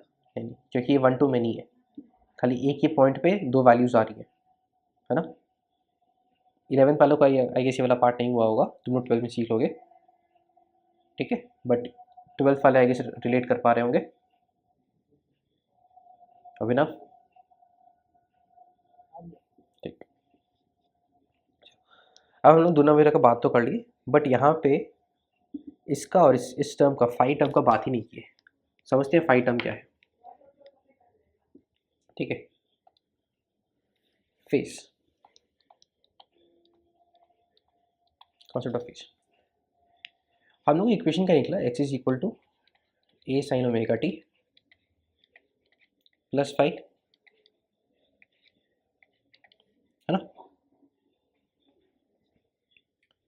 ठीक है। अब साइन साइन कर्व कैसा होता है? साइन कर्व कुछ ऐसा होता है, अगर ए है मतलब कहाँ से जाता है, +1 से लेके -1 के बीच में वैरी करता है, हम्म, बट अगर बाहर ए लगा के रख रहे हैं तो ये +a से -a के बीच में वैरी करेगा, हम्म, है ना। तो बॉडी x का रेंज क्या होगा, x belongs to -a to +a, हाँ, और यही करेक्ट है। बॉडी -a टू +a के बीच में ही ऑसिलेट कर रहा है। देखो ये हम लोग का +a है, ये हम लोग का -a है, बॉडी +a से -a के बीच में ऑसिलेट कर रहा है, ठीक है। हम्म, तो ए तो हो गया हम लोग का एम्पलीट्यूड, है ना, ये तो हो गया एम्पलीट्यूड। जो ये वाला टर्म है ना, sine sine omega t plus pi, ये हम लोग का बताता है पोजीशन क्या है बॉडी का। ये हम लोग का क्या बताता है, बॉडी का पोजीशन, है ना, क्योंकि sine omega t plus phi एक फैक्टर है, एक फ्रैक्शन है ना। ये ए को बताता है कि कितना है, a/2 है, a/3 है, a/√2 है, कितना है ना। तो sine omega t plus phi क्या बता रहा है हम लोग का, sine omega t plus phi को ही हम लोग फेज बोलते हैं। Sine omega t plus phi को हम लोग क्या बोलते हैं, उस बॉडी का फेज। मतलब लेट्स हम लोग टी इक्वल टू लेट्स हम लोग 30 सेकंड का बात कर रहे हैं, तो टी इक्वल टू 30 सेकंड पे एक्स का वैल्यू कितना हो जाएगा, ए साइन 30 ओमेगा प्लस फाई का वैल्यू हम लोग को कुछ पता होगा, ठीक है। तो ये टर्म क्या बता रही है, फ्रैक्शन है जो बॉडी को बता रहा है कि टी इक्वल टू 30 सेकंड पे बॉडी का पोजीशन क्या होगा, है ना। हाँ सर। तो हम लोग का ये क्या हुआ, ये हुआ हम लोग का ये sine omega t plus phi, ये हम लोग का हुआ फेस, ये बॉडी का पोजीशन बता रहा है हम लोग को, ठीक है। नेक्स्ट बात हम लोग समझते हैं, ये ओमेगा या इसको फेज मत लिखो, इसको लिखो interpreting the equation of SHM, interpreting equation of SHM, इंटरप्रीटिंग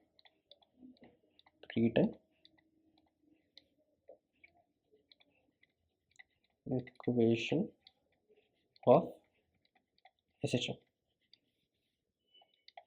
ठीक है। जो ए है ये क्या है बॉडी का, ये है बॉडी का एम्पलीट्यूड, है ना। ये क्या है, बॉडी का एम्पलीट्यूड है।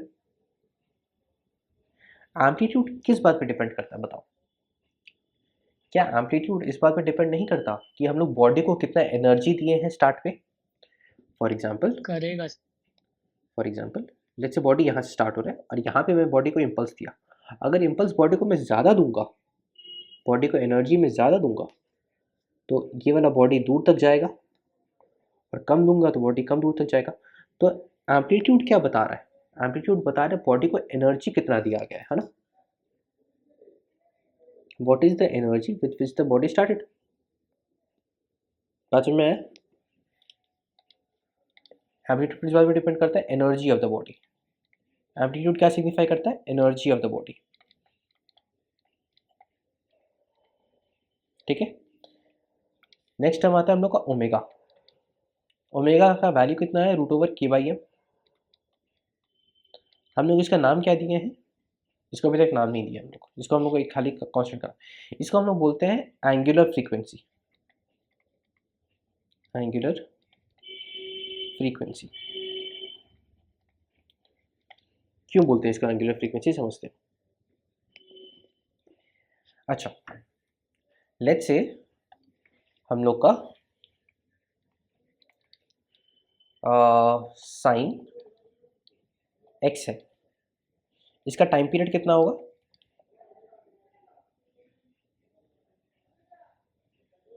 इसका टाइम पीरियड कितना होता है, 2 पाई रेडियन,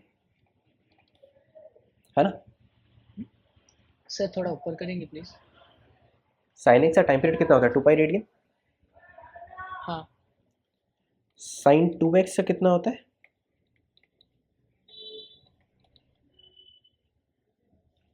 ये हम लोग फंक्शंस में देखे थे कि ग्राफ स्क्वीज हो जाता है 2 टाइम्स, है ना। ये क्या होता है, इसका पाई रेडियन होता है, ठीक है। वेरीफाई भी कर लेते हैं। Let's say we are plotting sine x, right, we are plotting sine of 2x. Just move these.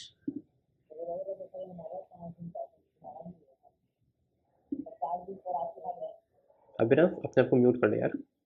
हाँ, तो यहाँ पे देखो, ये हम लोग का ब्लैक में है साइन एक्स और रेड में क्या है साइन 2x। देखो ये यहाँ से कहाँ तक जा रहा है, 2 पाई तक जा रहा है। ये इसका एक टाइम पीरियड हुआ है ना, ये इसका एक टाइम पीरियड हुआ।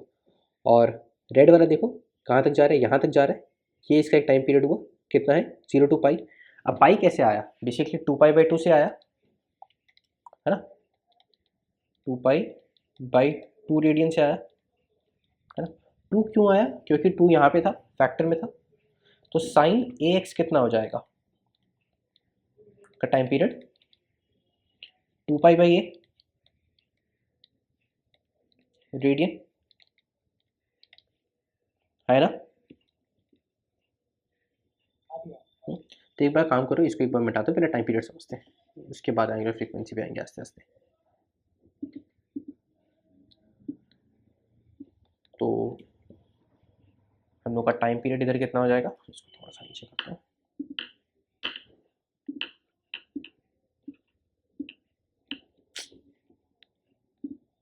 गिव मी सेक।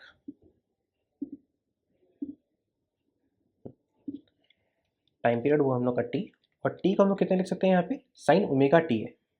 तो 2 पाई/ओमेगा रेडियन, और 2 पाई/ओमेगा, अब यहाँ पे सेकेंड्स में होगा क्योंकि ओमेगा, ये समझना कि ये रेडियन है और ओमेगा कितना है, रेडियन पर सेकेंड। ठीक है, क्योंकि हम अंदर तो हम लोग टाइम डाल रहे हैं ना, ये तो टाइम का ही फंक्शन है ना। ओमेगा टी का यूनिट क्या है, रेडियन, क्योंकि साइन के अंदर है, साइन के अंदर कोई भी चीज़ रेडियन का होना चाहिए ना। तो और टी का यूनिट क्या है, सेकंड, तो ओमेगा का यूनिट क्या हो जाएगा, रेडियन पर सेकंड। ओमेगा यूनिट क्या हो जाएगा, रेडियन पर सेकंड, है ना। और 2 पाई का यूनिट क्या है, रेडियन, तो रेडियन बाई रेडियन पर सेकंड, रेडियन रेडियन कट गया, क्या बचा यूनिट, सेकंड। और ऑब्वियसली टाइम पीरियड तो सेकंड में होगा ना, कितना देर लगा है तुम लोग सेकंड में गिनेंगे। ठीक है, बात समझ में आया।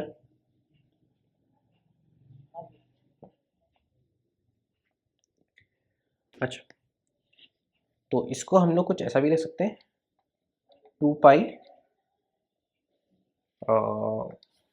अच्छा यहाँ पे इसको ऐसे लिखो,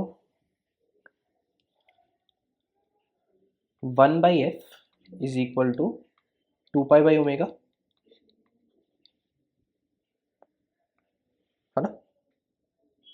1/f क्या हो जाएगा, 2 पाई/ओमेगा। तो ओमेगा को क्या लिख सकते हैं हम लोग, 2 पाई/f, क्या बेसिकली 2 पाई/t। एक काम करो, थोड़ा कॉम्प्लिकेटेड लग रहा होगा इधर से, हम लोग ओमेगा को यहाँ से क्या लिख सकते हैं, ओमेगा इज इक्वल टू 2 पाई/t लिख सकते हैं। तो हमको दिख रहा है इसका यूनिट रेडियन पर सेकेंड होगा, ठीक है ना। तो ओमेगा कितना हो जाएगा, 2 पाई। 1/t क्या होता है, f, यूनिट क्या है, रेडियंस पर सेकेंड, है ना। अच्छा, अब फ्रीक्वेंसी क्या डिटरमाइन कर रहा था, फ्रीक्वेंसी क्या था हम लोग का, साइकिल्स पर सेकेंड, है ना। एक सेकेंड में कितना साइकिल्स, साइकिल्स पर second.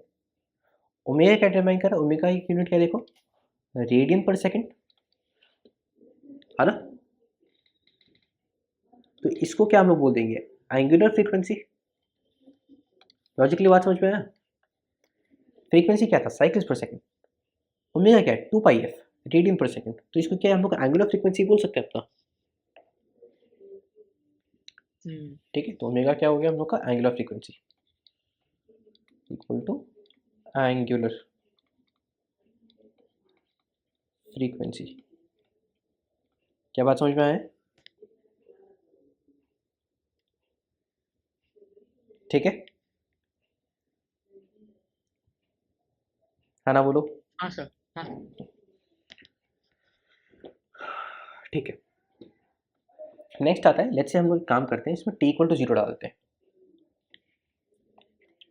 Eight t equal to 0 x का वैल्यू क्या हो जाएगा, a sine omega into 0 plus 5,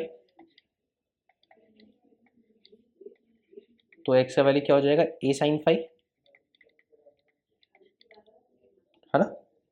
t equal to 0 मतलब क्या, इनिशियल पोजीशन, बॉडी स्टार्ट कहाँ से कर रहा है, t इक्वल टू 0 मतलब इनिशियल पोजीशन आया ना,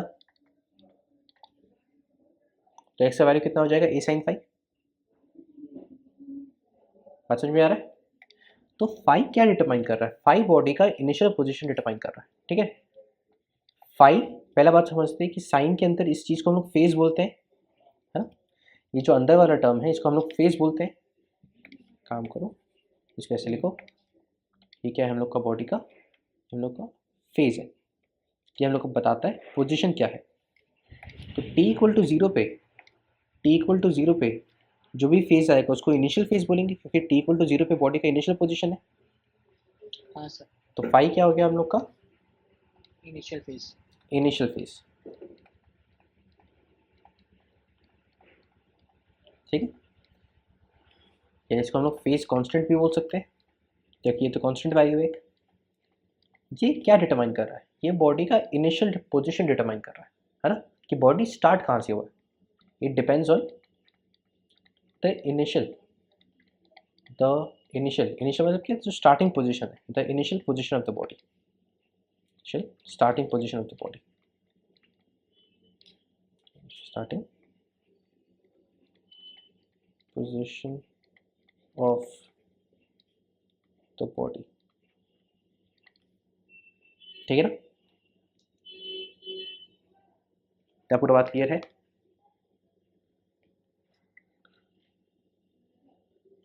है ना। अरे बोलो। हाँ, ठीक है, तो अब एसएचएम का जो इक्वेशन है उसको इंटरप्रेट कैसे करना है तुमको समझ में आ गया। ये क्या है, एम्पलीट्यूड ओमेगा, ओमेगा बेसिकली हमको टाइम पीरियड पर डिपेंड करता है। ओमेगा क्या होता है, 2π/t, इसको 2πf भी लिख सकते हैं। यूनिट क्या है इसका, रेडियन पर सेकेंड, और नाम क्या है इसका, इसको बोलते हैं एंगुलर फ्रीक्वेंसी। फाई क्या है, फाई होता है हम लोग का फेज कांस्टेंट, जो इनिशियल फेज पे बॉडी के इनिशियल स्टार्टिंग पोजीशन पर डिपेंड करता है। ए क्या डिटरमाइन करता है, ए बॉडी का एनर्जी डिटरमाइन करता है, कि एनर्जी ऑफ द बॉडी या एनर्जी ऑफ द मोशन लिख लो, ज़्यादा अप्रोप्रिएट लगेगा, ऑफ द एसएचएम, ठीक है। Sign omega t plus 5 determine करते हैं, sine omega t plus 5 determine करते हैं बॉडी का पोजीशन क्या है, और अंदर वाले साइन के अंदर वाले टर्म को क्या बोलते हैं, हम फेज बोलते हैं। तो t इक्वल टू 0 पे 5 हम लोग का जो आ रहा है, 5 फेज आ रहा है, तो t इक्वल टू 0 क्या है, इनिशियल पोजीशन, तो t इक्वल टू 0 पे जो फेज आ रहा है उसको हम लोग इनिशियल फेज बोलेंगे। तो 5 क्या डिटरमाइन कर रहा है, 5 डिटरमाइन कर रहा है कि बॉडी स्टार्ट कहाँ से हो रहा है, ठीक है ना।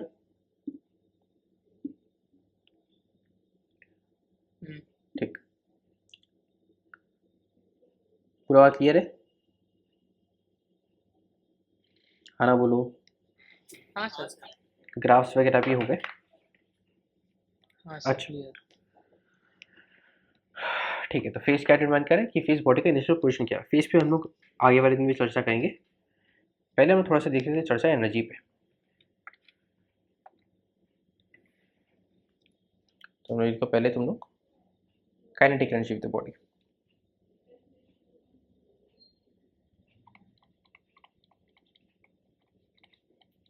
Of the body,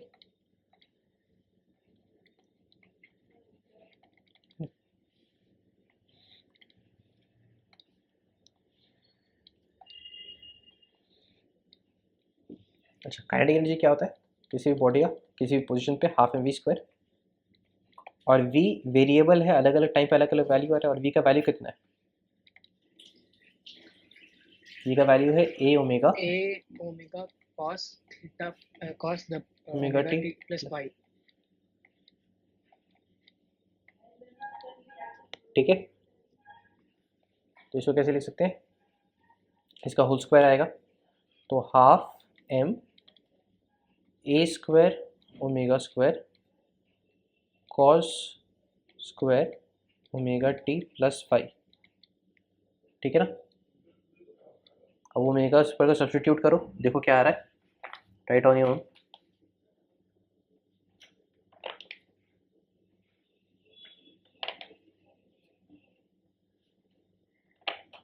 omega equal to 5f लेना।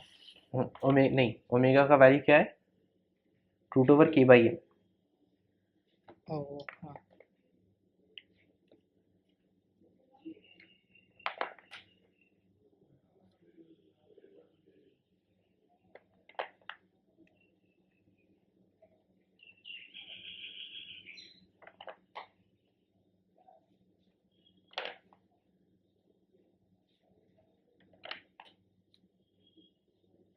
सर तो ये आ जा रहा है ½ a² k cos² omega t + 5।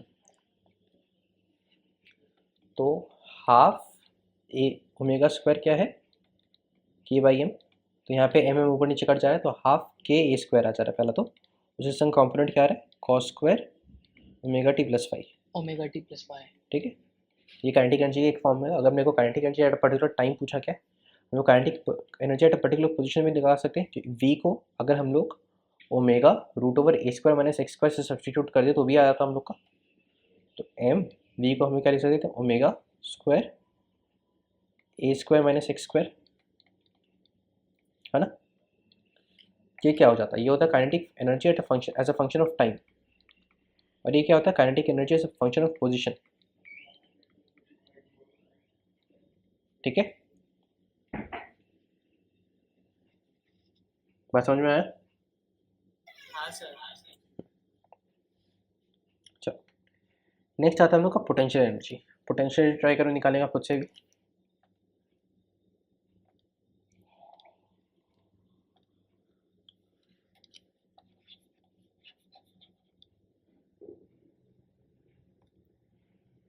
भैया एक बार ऊपर करना।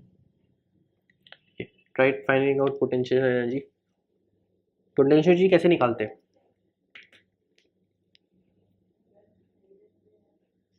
समझिए,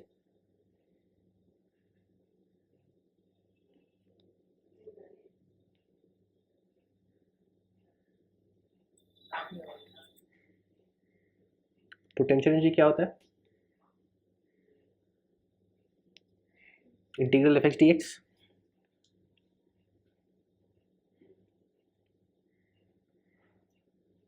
है ना।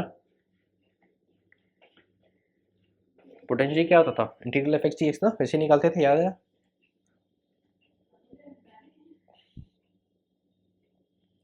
देख लो पोटेंशियल वाला पार्ट हमको, मेरे को पता है थोड़ा सा कंफ्यूजिंग लग रहा होगा क्योंकि तुम लोग ऑब्वियसली डिवीजन नहीं करके रखा है। तो आते हैं हम लोग पोटेंशियल एनर्जी पे।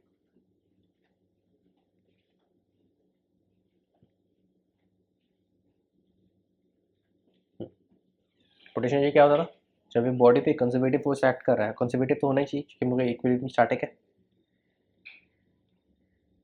ठीक है ना।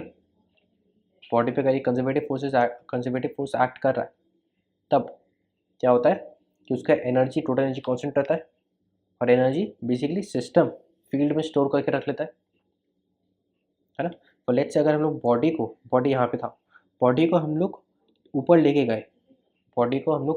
गए, यहाँ से ऊपर लेके गए, तो यहाँ पे ग्रेविटी कितना वर्क कर रहा है, बताओ ग्रेविटी कितना वर्क कर रहा है, -mgh, है ना। ग्रेविटी कितना वर्क कर रहा है, नेगेटिव वर्क, क्योंकि बॉडी ऊपर जा रहा है और फोर्स ग्रेविटी का नीचे लग रहा है mg, तो ग्रेविटी कितना वर्क कर रहा है, -mgh। ठीक है, जैसे यहाँ पे इसको वेलोसिटी भी दी थी, यहाँ पे ऊपर टॉप मोस्ट पोजीशन में इसका वेलोसिटी 0 हो गया है ना। टॉप मोस्ट पोजीशन तभी है तब जब अगर इसका वेलोसिटी 0 है, तो यहाँ पे कितना वर्क करना पड़ेगा ग्रेविटी को, -mgh। ठीक है, अब बॉडी जब नीचे आ रहा है तब क्या कर रहा है, ग्रेविटी पॉजिटिव वर्क कर रहा है ना, तो जब बॉडी ऊपर जा रहा है तब इसका वेलोसिटी 0 हो जाता है, तो काइनेटिक एनर्जी 0 हो गया। इसका एनर्जी गया कहाँ, इसका एनर्जी कहाँ पे स्टोर हो गया, ग्रेविटेशनल फील्ड में स्टोर हो गया एज पोटेंशियल एनर्जी। ठीक है ना। यहाँ पे 2 स्टेटमेंट्स लिखाया था मैं जो बहुत इंपॉर्टेंट है ना, work done by conservative force on a particle is the negative of the change in potential energy, और work done by external agent equals the change potential energy of the particle provided that the kinetic energy of the particle does not change, है ना। अगर थोड़ा हिंदी में देखा जाए तो when system does, basically अगर सिस्टम पार्टिकल पे कुछ वर्क कर रहा है, सिस्टम अगर पार्टिकल पे कुछ वर्क कर रहा है, it does so at the cost of its stored potential energy, है ना। If system does some work on the particle, it does so at the cost of its stored potential energy. And if an external agent does work on the particle, it increases the potential energy of the system, है ना। if external agent does some work on the particle, it increases the potential energy of the system, ठीक है। तो ये वाला concept यहाँ पे use करते हैं, निकालो potential energy of the particle, kinetic energy of the body, potential energy of the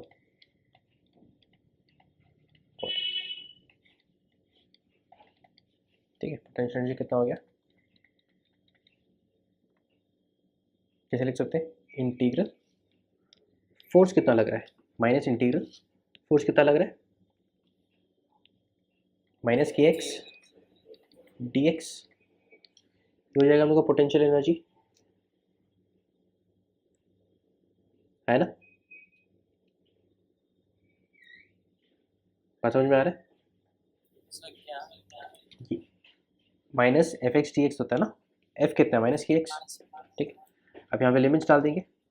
अब मैं मान लेता हूँ x is equal to zero पे पोटेंशियल एनर्जी जीरो था, यहाँ पे हम लोग का डी यू था, बेसिकली कैसे आ रहा है, अच्छा थोड़ा सा इसको इधर लिख देता हूँ, प्रोजेक्ट कैसा है, इंटीग्रल डी यू का क्या है, तो अगर हम मान लें हम लोग x is equal to zero पे पोटेंशियल एनर्जी जीरो है, जीरो पे हम लोग कुछ भी मान सकते हैं, ये हम लोग का रेफरेंस लेते हैं, है ना। P equal to zero at x is equal to zero, ये हम लोग का रेफरेंस लिया जा रहा है ना, जीरो पे हम लोग कुछ भी मान सकते थे, 10 भी मान सकते थे जैसे ऊपर एग्जांपल दिया था, और एट एक्स इसका potential energy let's say you हो गया, तो वो हम लोग को निकालना है, यू का वैल्यू कितना हो जाएगा, हाफ के एक्स स्क्वायर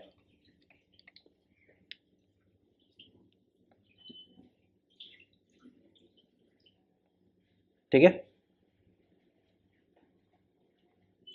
हाफ के एक्स स्क्वायर, क्लियर है बात। और x का वैल्यू कितना है, हाफ के x का वैल्यू है a sine omega t plus five,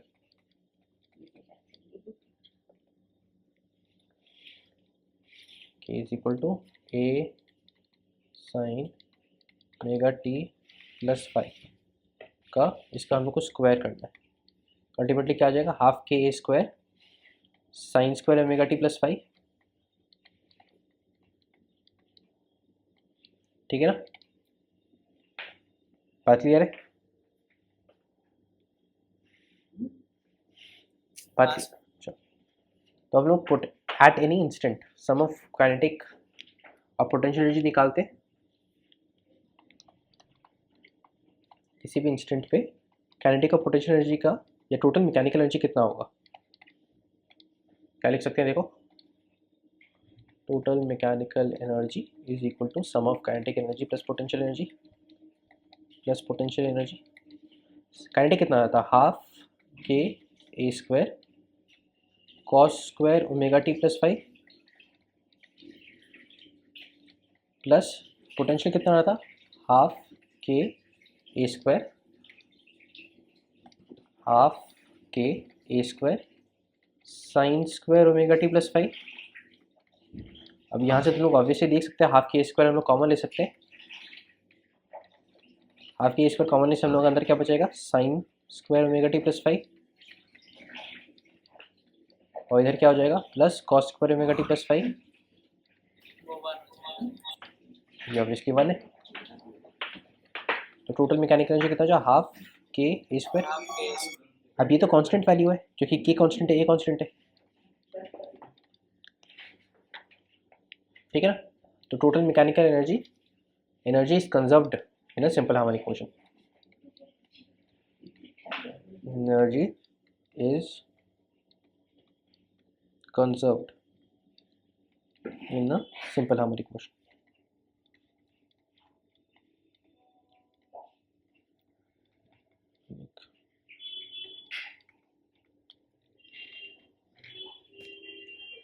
ठीक है,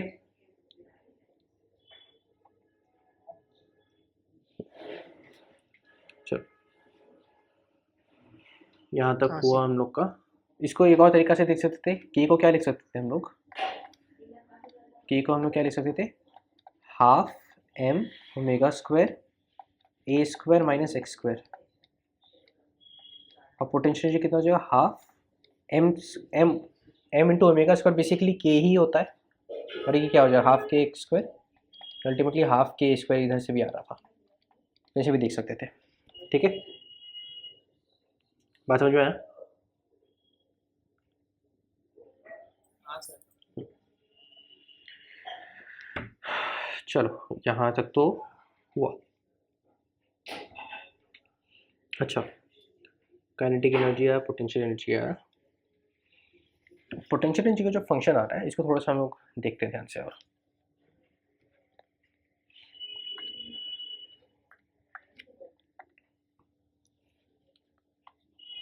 वी नो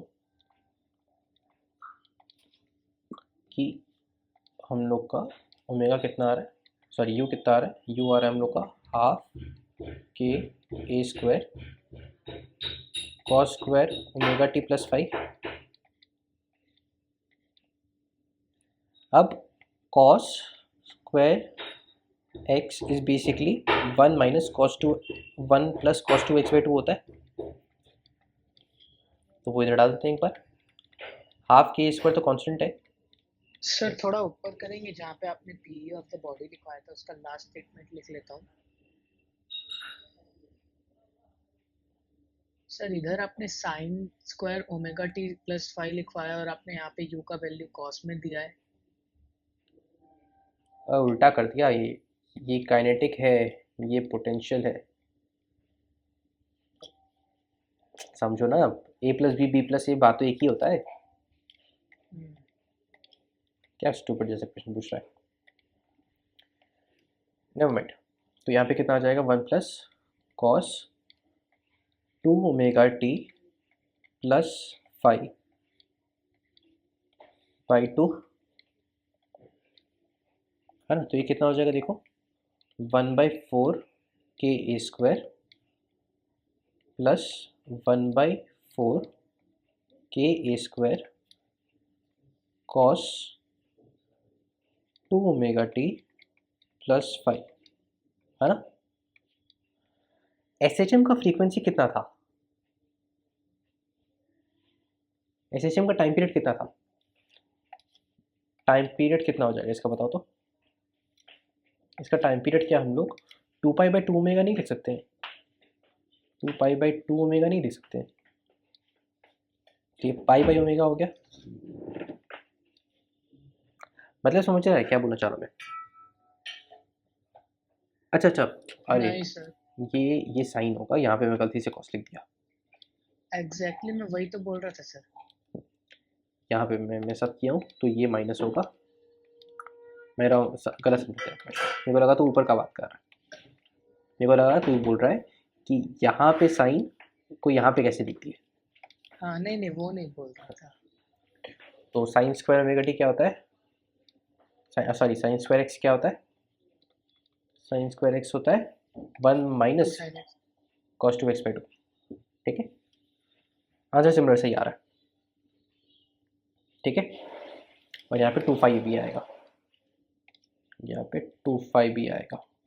ठीक है, तो एसएचएम का टाइम पीरियड होता है 2π/ओमेगा, बट उसी एसएचएम का पार्टिकल जो एनर्जी हो रहा है, पार्टिकल का जो एनर्जीज हो रहा है, चाहे वो काइनेटिक हो रहा है चाहे पोटेंशियल हो रहा है, उनका टाइम पीरियड कितना हो रहा है, π/ओमेगा। बात समझ में आ रहा है। एनर्जीज उसी एसएचएम का जो एनर्जी हो रहा है, मतलब बेसिकली अगर बॉडीज ऑसिलेट कर रहे हैं, बॉडी का एक टाइम पीरियड आ रहा है, तो एनर्जीज भी तो बॉडी का चेंज हो रहा है ना, काइनेटिक और पोटेंशियल। बॉडी का एनर्जी भी चेंज हो रहा है, बॉडी का एनर्जीज भी वैरी कर रहा है टाइम के संग, है ना। जो एनर्जी आ रहा है काइनेटिक और पोटेंशियल इंडिविजुअली, वो तो टाइम का एक फंक्शन आ रहा है। तो अलग अलग पॉइंट पे बॉडी का अलग अलग काइनेटिक, अलग अलग पोटेंशियल एनर्जी, तो उस एनर्जीज का टाइम पीरियड कितना हो रहा है, π/ओमेगा। बात समझ में आ रहा है। इसका एंगुलर वेलोसिटी है, इसका एंगुलर वेलोसिटी ओमेगा, इसका एंगुलर वेलोसिटी कितना है 2 ओमेगा। तो इसका फ्रीक्वेंसी अगर f है तो इसका फ्रीक्वेंसी क्या होगा, 2f। ठीक है। तो energies of a body oscillate with twice the frequency of the body. energies, अब एनर्जी से मेरा क्या मतलब है, काइनेटिक पोटेंशियल इंडिविजुअली, क्योंकि टोटल तो कांस्टेंट ही है। energies oscillate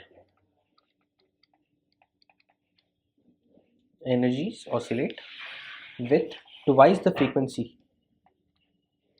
with twice the frequency of the body. Energies oscillate with twice the frequency of the body. ठीक है, बॉडी अगर मान लें 10 हर्ट्ज पर सेकेंड, बॉडी का फ्रीक्वेंसी 10 हर्ट्ज पर सेकेंड है, तो एनर्जी का फ्रीक्वेंसी क्या होगा, 20 हर्ट्ज पर सेकेंड। ठीक है, बात समझ में आया? हाँ। ग्राफ भी प्लॉट कर लेते हैं एनर्जी का।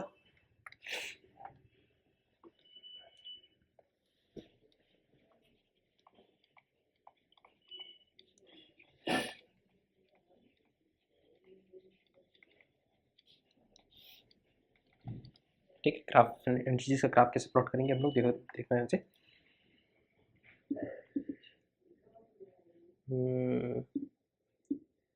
अच्छा, एनर्जी का ग्राफ किसके अगेंस्ट प्लॉट करें हम लोग, एक्स के अगेंस्ट प्लॉट कर रहे हैं। ठीक है, एनर्जीज का ग्राफ हम लोग यहाँ पे एक्स के अगेंस्ट प्लॉट कर रहे हैं, डिस्प्लेसमेंट के अगेंस्ट एक्स। तो काइनेटिक एनर्जी, पोटेंशियल एनर्जी क्या हो रहा था, हाफ के एक्स स्क्वायर। तो इसका ग्राफ तो कुछ ऐसा होगा, पोटेंशियल एनर्जी का पैराबोला।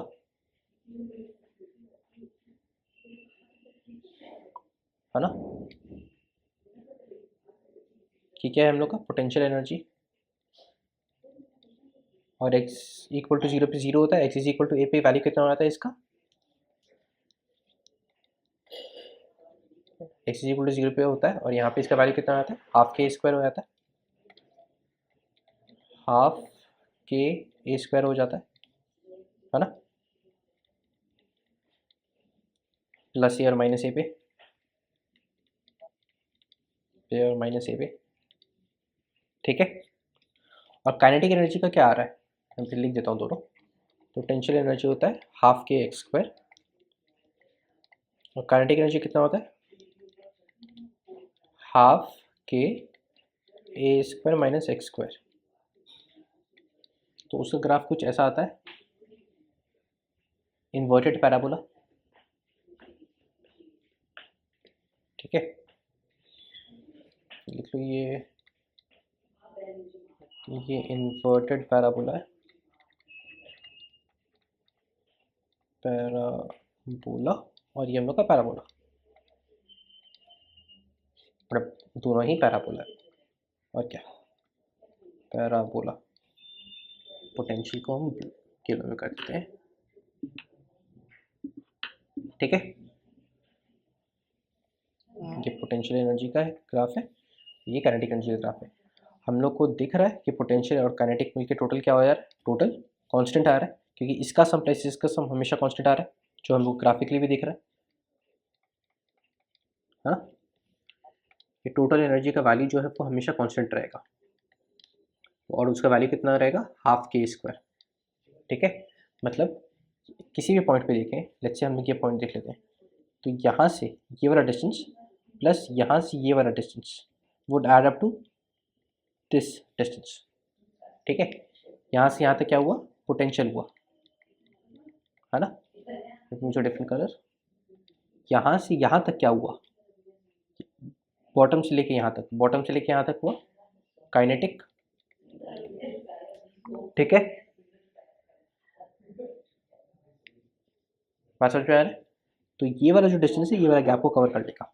ठीक है, ठीक है ना, एनर्जी का ग्राफ समझ में आया, है ना, बोलो। हाँ। ठीक, अब एक काम करते हैं हम लोग, ये एक्स वी और ए भी प्लॉट कर लेते हैं। ये तो बेसिकली साइन फंक्शन है और तो कुछ नहीं है। ये तो बेसिकली साइन फंक्शन है। मैं एक काम करूँ डिस्कॉर्स में बना के इधर पेस्ट कर देता हूँ। तो ए साइन ओमेगा टी है ना, ए का वैल्यू अच्छे हम लोग 3 ले लेते हैं। तो just shut this of omega t plus 5 something है ना। 5 को लेट्स हम लोग ले लेते हैं 30 डिग्री समथिंग। 30 डिग्री कितना हो जाएगा, पाई बाई 6 है ना। तो यहाँ पे पाई बाई 6, ठीक है, कुछ ऐसा आ गया। और यहाँ पे ओमेगा को हम लोग ले लेते हैं, यहाँ पे टाइम है तो टाइम रेडियन पर सेकंड लेना है अपने को कुछ, है ना। तो ओमेगा अपना कितना आना चाहिए, कुछ रेडियन पर सेकंड। लेट्स इसको हम लोग ले लेते हैं 2 पाई बाई ओमेगा, चलिए पाई बाई 3 ले लेते हैं कुछ, चलो। अच्छा पहले एक काम करते हैं, वो एक्स प्लस इसको देखते हैं। तो यहाँ पे देखो, अगर टी का वैल्यू एक्स की जगह टी समझना है इसको, ठीक है, हर जगह अगर टी का वैल्यू 0 पकड़ दे तो यहाँ पे क्या आ रहा है 1.5।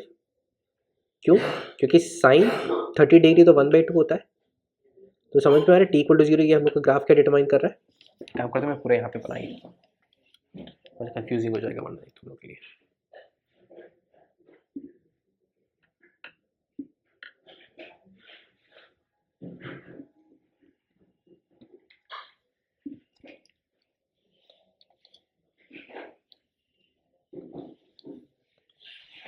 यहाँ पे क्या प्लॉट करें, यहाँ पे एक्स प्लॉट करें, यहाँ पे टी प्लॉट कर रहे हैं, ठीक है। यहाँ पे एक साइन कर्व बनाए थे,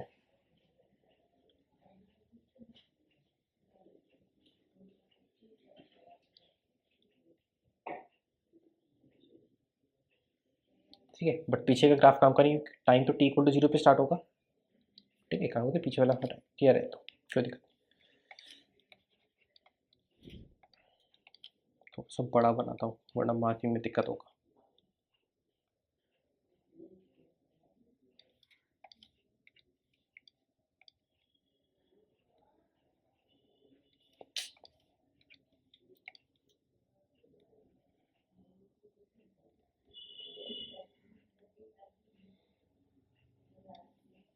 बहुत ज़्यादा ही बड़ा हो गया।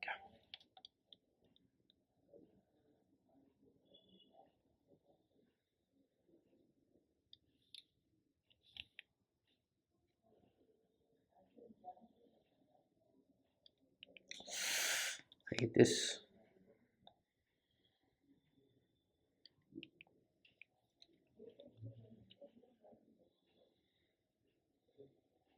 ठीक है, चलो good enough. T equal to 0 हो रहा है ये हम लोग का एम्पलीट्यूड आ रहा है ए। ये दिक्कत लग रहा था मेरे को, बहुत पास पास हो जा रहा है। एक काम करता हूँ, इधर बना के इधर पेस्ट करता हूँ।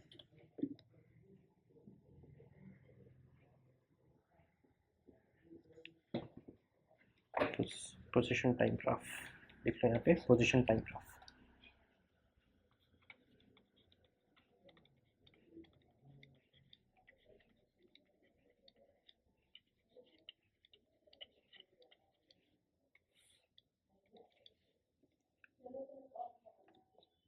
ठीक है, वन कंप्लीट ऑसिलेशन क्या हुआ, वन कंप्लीट ऑसिलेशन देखो क्या हुआ। बॉडी स्टार्ट किया, इधर गया, वापस आया, फिर कंप्लीट किया, ये इसको वन कंप्लीट ऑसिलेशन बोलते हैं, ठीक है ना। अच्छा पोजीशन टाइम ग्राफ,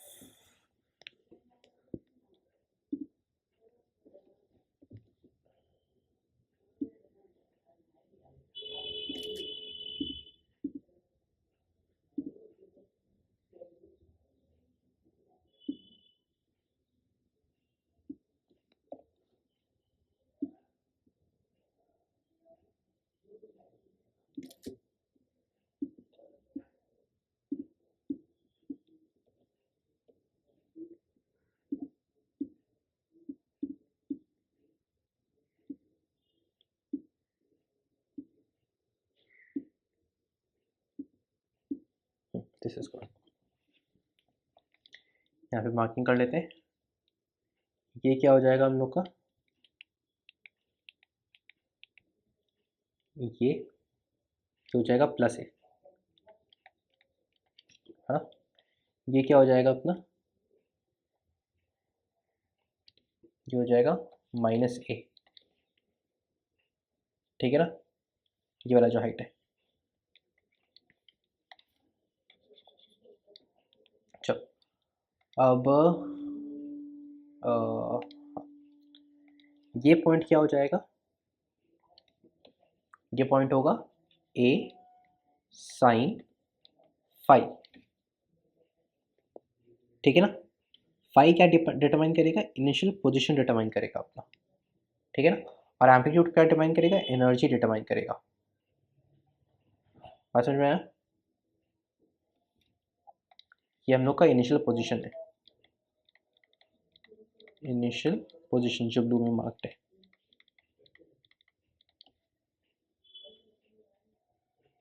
हाँ, अब यहाँ का इसका सिमिलर हाइट आता है अपना इधर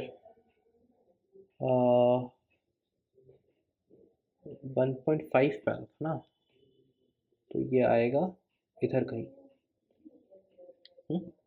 तो यहाँ से यहाँ तक, यहाँ से यहाँ तक 1 ऑसिलेशन हो रहा है, ऑसिलेशन। इसमें टाइम कितना लग रहा है, 2 पाई बाई ओमेगा, ठीक है ना। ग्राफ किसका है, x is equal to a sine omega t plus phi का ग्राफ है, ठीक है। सारा बात क्लियर हो गया। हाँ